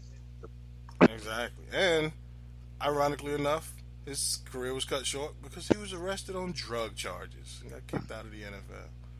But you guys might want him on your team. Al, where we going for your next category? For the Let Super me Bowl. go hip hop one hit for 10. Hip hop one-hit wonders for 10. This Midwest rapper set the radio and club scene ablaze with his simple but catchy single, "This Is Why I'm Hot." The irony of it all was that he admitted right on the song that it was all some kind of elaborate joke when he spit, "I can sell a mill saying nothing on the track." Who is this rapper? And what? One single points for the rapper's name, double points for the year it was released. So I'm going Mims. Okay. And the year was released. I'll go with 2000. 2007 actually. Okay. Yeah, I was gonna say 06. 10 points for Al. All right.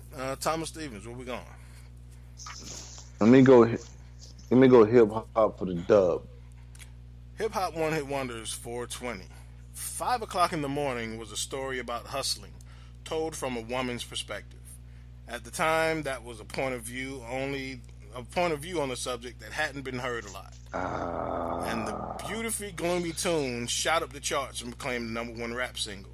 Unfortunately, this female MC's follow-up efforts weren't received as well, and she was dropped from MCA Records in later years. Who was this rapper, and what year was it released? Dude, it's totally playing in my head. 5 o'clock in the morning. I don't know her name. I'm gonna jump out there. Gerald would even sing it for you if you wanted to. 10, 9, 8, 7, 6, 5, 4, 3. I don't know her name. I'm gonna say, could I guess the year? Get the year right? Yeah, No. either one. Oh, okay. Like, Yeah. time is out though. All right, 01. Time is up, bro. 2001. You're 2001. wrong. Nonchalant, 1996. Oh, I was wanting to say 99. Why I say 91? Nonchalant. The song is playing in my head totally too. All right, Gerald, where we going? Let me close it out for the 30. Hip Hop One Hit Wonders for 30. The irony of this hit single, titled "Back in the Day," is that the MC was actually a 19-year-old kid when he sang the song that goes, "Back in the days when I was young, I'm not a kid anymore." Perhaps owing to his maturity, this LA-bred MC would go on to graduate from Stanford and become a sought-after public speaker, despite never having another real hit. Oh, wow. This rapper. And what year was that song released? Wow. I did not know that. Wow.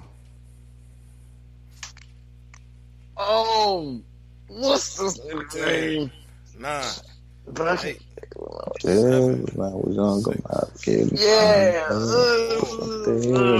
Show us a kid again. 2, 1. Nah. Ahmad, 1994. Damn, is that long?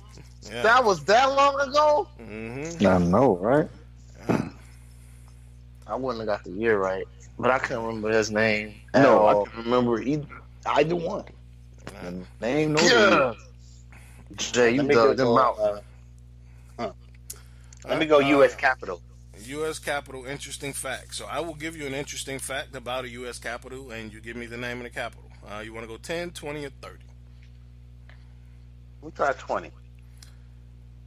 U.S. Capitol, interesting facts for 20.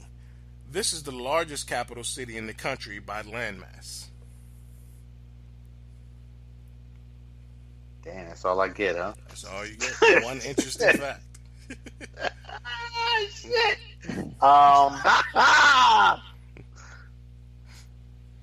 Let me go with San Antonio. Juneau, Alaska. Makes sense, right? All right. Yeah. All right. Thomas, where we going? You got, What do we have? What's got, left? You have all 3 in Fastest Men in the World. You have 10 and 20 in state capitals, and all 3 in Black Inventors. Let me get the dub for the fastest man in the world. Let me take this lead. All right. Fastest Men in the World. You get 1 point for the name, single points for the name, double points for the year they set the world record. Fastest Man in the World for 20. During his heyday, he won 4 Olympic medals. was a 5-time world champion and held the 100 world record at 9.79. He currently holds the 60-meter world indoor record at 6.39. Who is this fast man, and what year did he set that 100-meter record? 979. 979. I'll help you out. Like, kid, you over 10. Kid, you over there? 9. You over there rubbing your ass? Yes. Yeah, let me go 979. Let me go with Hussein Bolt. That is incorrect. Maurice That ain't right. In 1999 set the world record at the World Grand Prix for the 100, 979. All right. Who was that? You Maurice said Michael? Green. Maurice Green, U.S. sprinter. I remember. Yeah. Right. Gerald, Short kid, stocky. Yeah. Give me U.S. interesting facts capitals for the 30. Let me take this lead. All right. U.S. state capital interesting facts for 30. This capital is home to the only royal palace in the United States. The only royal palace. It's gotta be one of these eastern joints. 8, 7, 7, 6, 5, 4, 3, 2, 1. Honolulu, Hawaii has a royal palace. What? Yes. Wow. Wow. Yes. All right. Who knew that? All I can think was, I hate when Jay do trivia.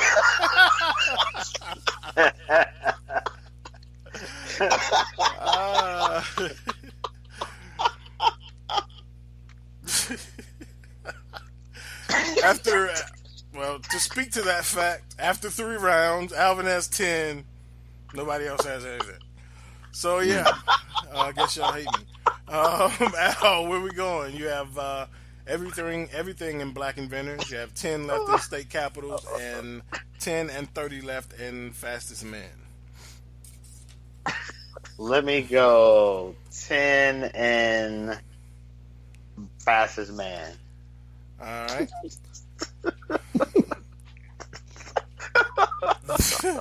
This man dominated the Berlin Games, running 100 meter in 10.3 and the 200 in 20.7. Not impressive times until you consider that they were ran in 1936 in dirt. You put him on a synthetic track with starting blocks, weight training, and lighter spikes, he would easily run under a 9.7. Who was this man? I'm going to go with Jesse Owens. Jesse Owens is layup. correct. Dude. That was a layup. 10 for Al. Dude. All right. Thomas. Al getting all the layups. Yeah, give me fast as man for the 30. Let me take this This lead. man for the 30. Let me take this lead. This is a layup too, if you know your history. Most people know him from his glove fist salute in the medal stand in Mexico City. But many may not know that he set 7 individual world records during his career, including his 19.63 in the 200 during this Olympics, with an injured hamstring. Who was this man, and what year did he set that record? Read that. Can I get that again? Mm-hmm. Yeah. Most people know him from his gloved fist salute on the medal stand in Mexico City. But what many do not know is that he set 7 individual world records during his career, including his 19.63 in the 200 during this Olympics, with an injured hamstring. Who was this man, and what year did he set that record? 10, 9. I cannot remember that dude's name. 7, 6, 5, 4, 3, 2, 1. Was it in 73? It was in '68. His name was Tommy Smith. Mm-hmm.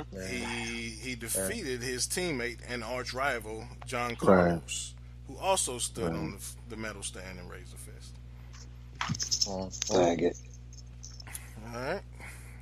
See, that wasn't so hard. Can't blame me for that one. Nah. It was. I couldn't remember. I couldn't remember the name. I can see the face, the hand, the everything, but I just couldn't. The names was nothing. I couldn't get nothing. Gerald, where we going? Let me close out the state facts, man, for 10. State facts for 10. All right. This state capital was named after an English explorer, Sir Walter, with the same last name as this city. Raleigh, baby. Raleigh. How fitting that you picked that one. Wow. 10 points for Gerald. All right. Heading into this the final round. Yeah, it's the final round. We only got one category left. I had to get through within striking distance. Yeah. Al has 20. Thomas has 0. Gerald has 10. We only got the 10, the 20, and the 30 left in Black Inventors. Where we going, Al? I'm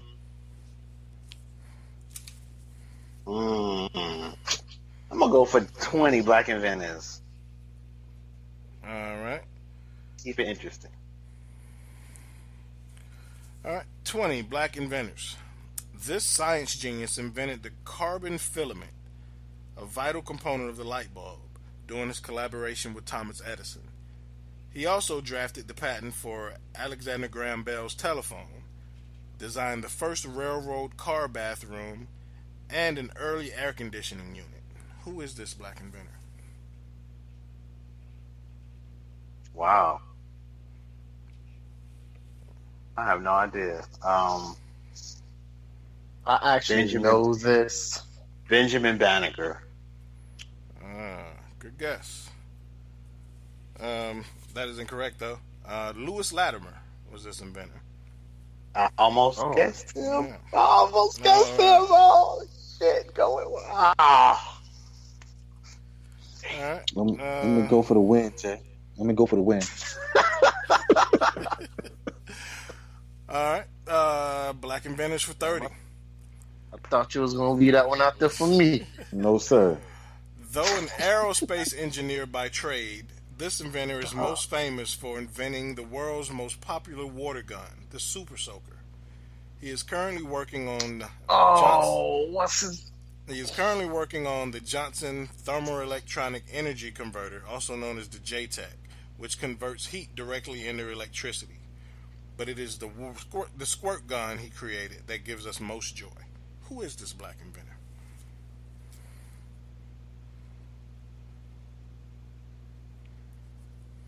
No clue, but I'm gonna jump out there. I'm gonna jump out there and say Leroy Johnson. Wow. His name is actually Lonnie Johnson.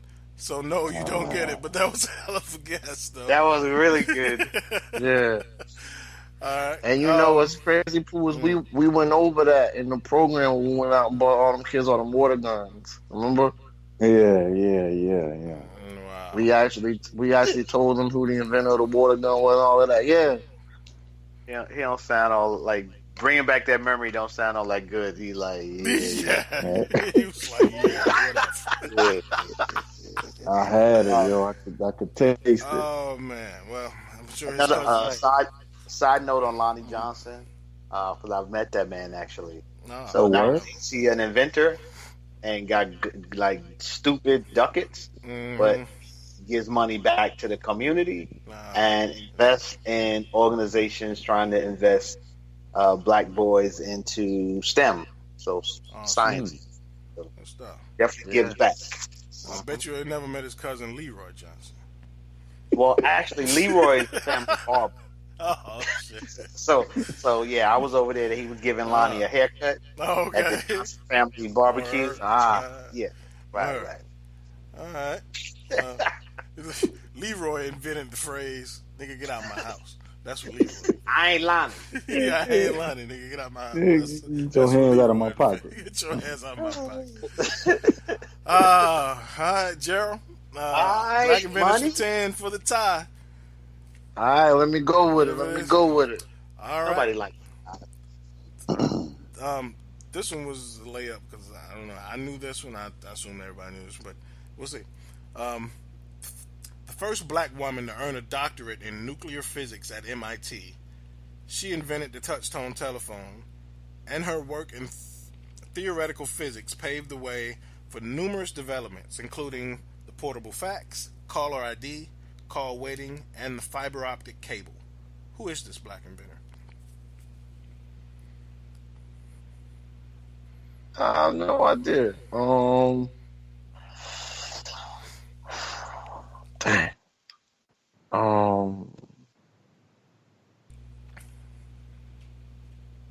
Let me repeat. Don't start counting. Nah, yeah. Let me get the question. Let me get the question again. All right. You don't have a clue. Oh, you gotta repeat the question. The first black woman to earn a doctorate in nuclear physics at MIT. She invented the touch-tone telephone, and her work in theoretical physics paved the way for numerous developments, including the portable fax, caller ID, call waiting, and the fiber optic cable. Who is this black inventor? 10, 9, 8, 7, 6, 5, 4, 3, 2, 1. Dr. Shirley Jackson. You know her? Yo, I was gonna actually say Jackson, but not Shirley. No, Leroy. Not Loretta Loretta Jackson. Thomasina. Yeah. Oh man. Well, Al, you win again. 20 Jay. There you go, Jay. With the score is 5-0 to 5. Man, Keon be making this shit too easy for y'all, man. You know what, man? I'm gonna start compiling the list. Dude, I'm doing trivia next week. You know?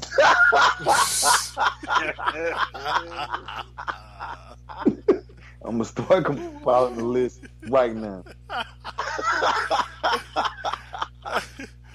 Oh man. Who was the first dude to ever say how many?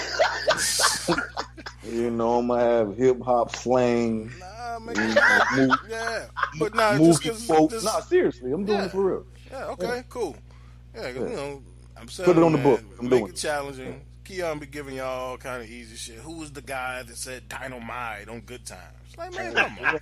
Man. Like, what? Who was Kid and Kid? Who was the light skinned one in Kid and Play? Like, man. True. Okay. All right. Boy.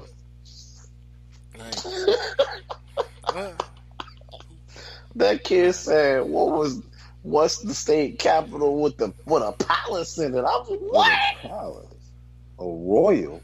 I was like, what? But that was Dude, I for was the totally 30. blown. You know that was No, I was totally blown. Yo. No, I was blown with that one, Jay.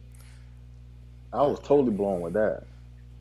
That's a neat fact, though. That's a neat fact. Yeah, That is a neat fact. That's how I don't know. Like that's how I look at trivia. I don't look at it to stump y'all, but I do look at something like, oh, we can learn something from this shit. So, Right. Like Right. when, Nah, that's a neat when, fact, though. When money like Ace in the Bible stuff, I'll be like, oh, okay, that's something I ain't know. Yeah, me too. You know. But So I won't have any Bible stuff on mine, no money. nah, you ain't got to worry about that. Y'all something else, man. Nah, I respect the Bible, but I'm not gonna have anything about the Bible on mine. Not on my watch. Nah, I'm just kidding. Go ahead.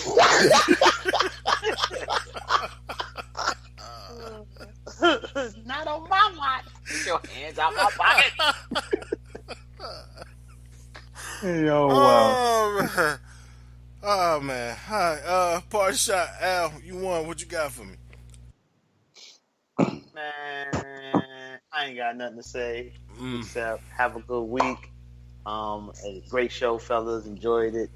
Look forward to this every week. And y'all continue to not let me down and have me laughing as usual this show. So That's my parting shot. Peace. Absolutely. No doubt, no doubt. Thomas Stevens, what you got for me, sir? Hey, man, I love having fun with you guys. You guys are definitely one of the highlights of my day. And the listeners that if you guys dig Empowered, definitely tune in to our final episode this Thursday. So definitely check it out. Definitely check out Fantasy Beast if you're into fantasy football. Peace. That's all I have. Absolutely. All right. Gerald, what you got for me, sir? Yo, it's been another 2 for Tuesday.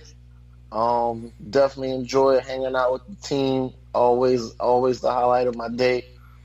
You know what I'm gonna say. Hey, actually, one of my partner shots, man. I would like to thank you as always for hosting a great show. You always do a great job, and wanted to give you some recognition. Thanks, sir. And I'm gonna tell the listeners, man. You already know if you're not messing with Defy Life, man. What is your life about? Absolutely. No doubt. Appreciate that love again. I ain't got nothing really crazy. Again, look out for, like Thomas said, our ever-growing list of podcasts here on the Defy Life Podcast Network. So I'm giving this shout out to you, Mr. Y'all will know this name very soon, Mr. Marcus McKelvey, a.k.a. Traveezy, a.k.a. V's. You, sir, unofficially welcome to the Defy Life family. We are looking forward to this yet-to-be-named podcast of yours.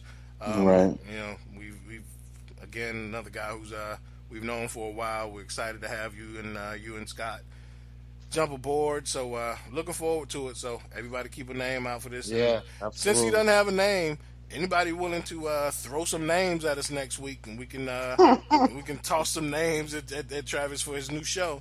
Feel free. Right. We'll pin a name on him for his new show, and he'll be stuck with it. Why? Because our listeners have spoken. So if you want to send that over to us, please send it to us for next week's show. Until then. Hey. One quick joke. Speaking to Marcus today and Scott in the background, I'm like, yo, when you guys starting the show? I said, y'all gonna do it? He said, man, Scott want to start next week. You know, Scott want to start today. Mm-hmm. And I was like, oh, okay. I said, let me guess. You want to start about 2 or 3 months from now? He was like, yeah, how you know? I said, because you don't have any time. Because you don't never have time. But yeah, this kid said 2 or 3 months from now. I said, dude, get out of here. I'm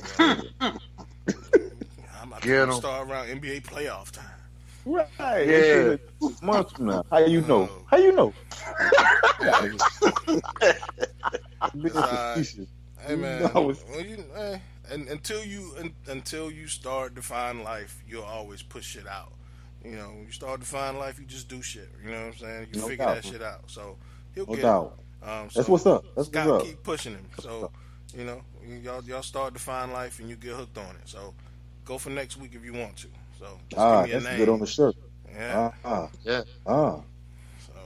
You Defy Life, get hooked on it. Wow, See, that's I dig what that. I do. That's gonna be trivia next week. That's the next shit. Put that down for trivia next week, man. Who said this verse right here? Man, go ahead. It was Jay on episode 75. He said that's gonna be on trivia. Hey, we can definitely get that on the back of the shirt though or something. Woo, that's hot. That's all right. That's hot right there. But yeah, man. So, Scott, Marcus, again, welcome aboard, and again, shout out to Alvin, Sam, Razan. You guys keep making moves. So proud of you. And I did post it on Twitter today, and I posted with your old logo. So, AB called me, he texted me immediately, like, "Hey man, you put up our old logo." I was like, "Well, shit, congratulations, you welcome, motherfucker." Right. Like,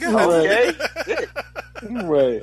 Yeah. They get on iTunes, they start feeling themselves. For real. I was like, "Oh, you gonna big time me for real? Like you? That ain't the logo. Yeah, that ain't the logo. It's my old logo, old man. Put my right logo up. You don't know how to work a computer? Like, man. Okay.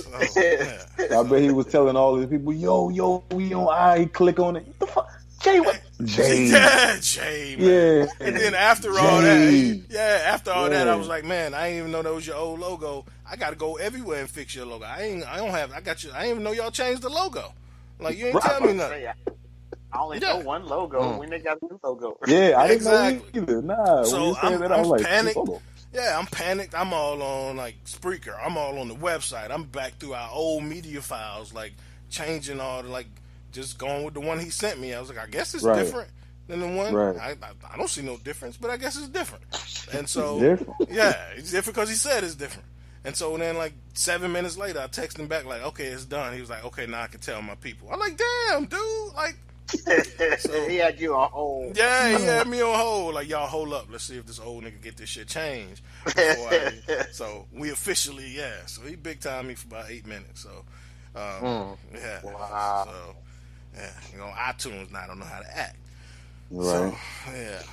So, but congrats again, guys. So, again, everybody, feel free to shoot us out those names for Marcus' show. This should be fun. But we'll talk to you next week. Until then, this has been episode 75 of the Defy Life Podcast. Defy Life. My life. Defy life.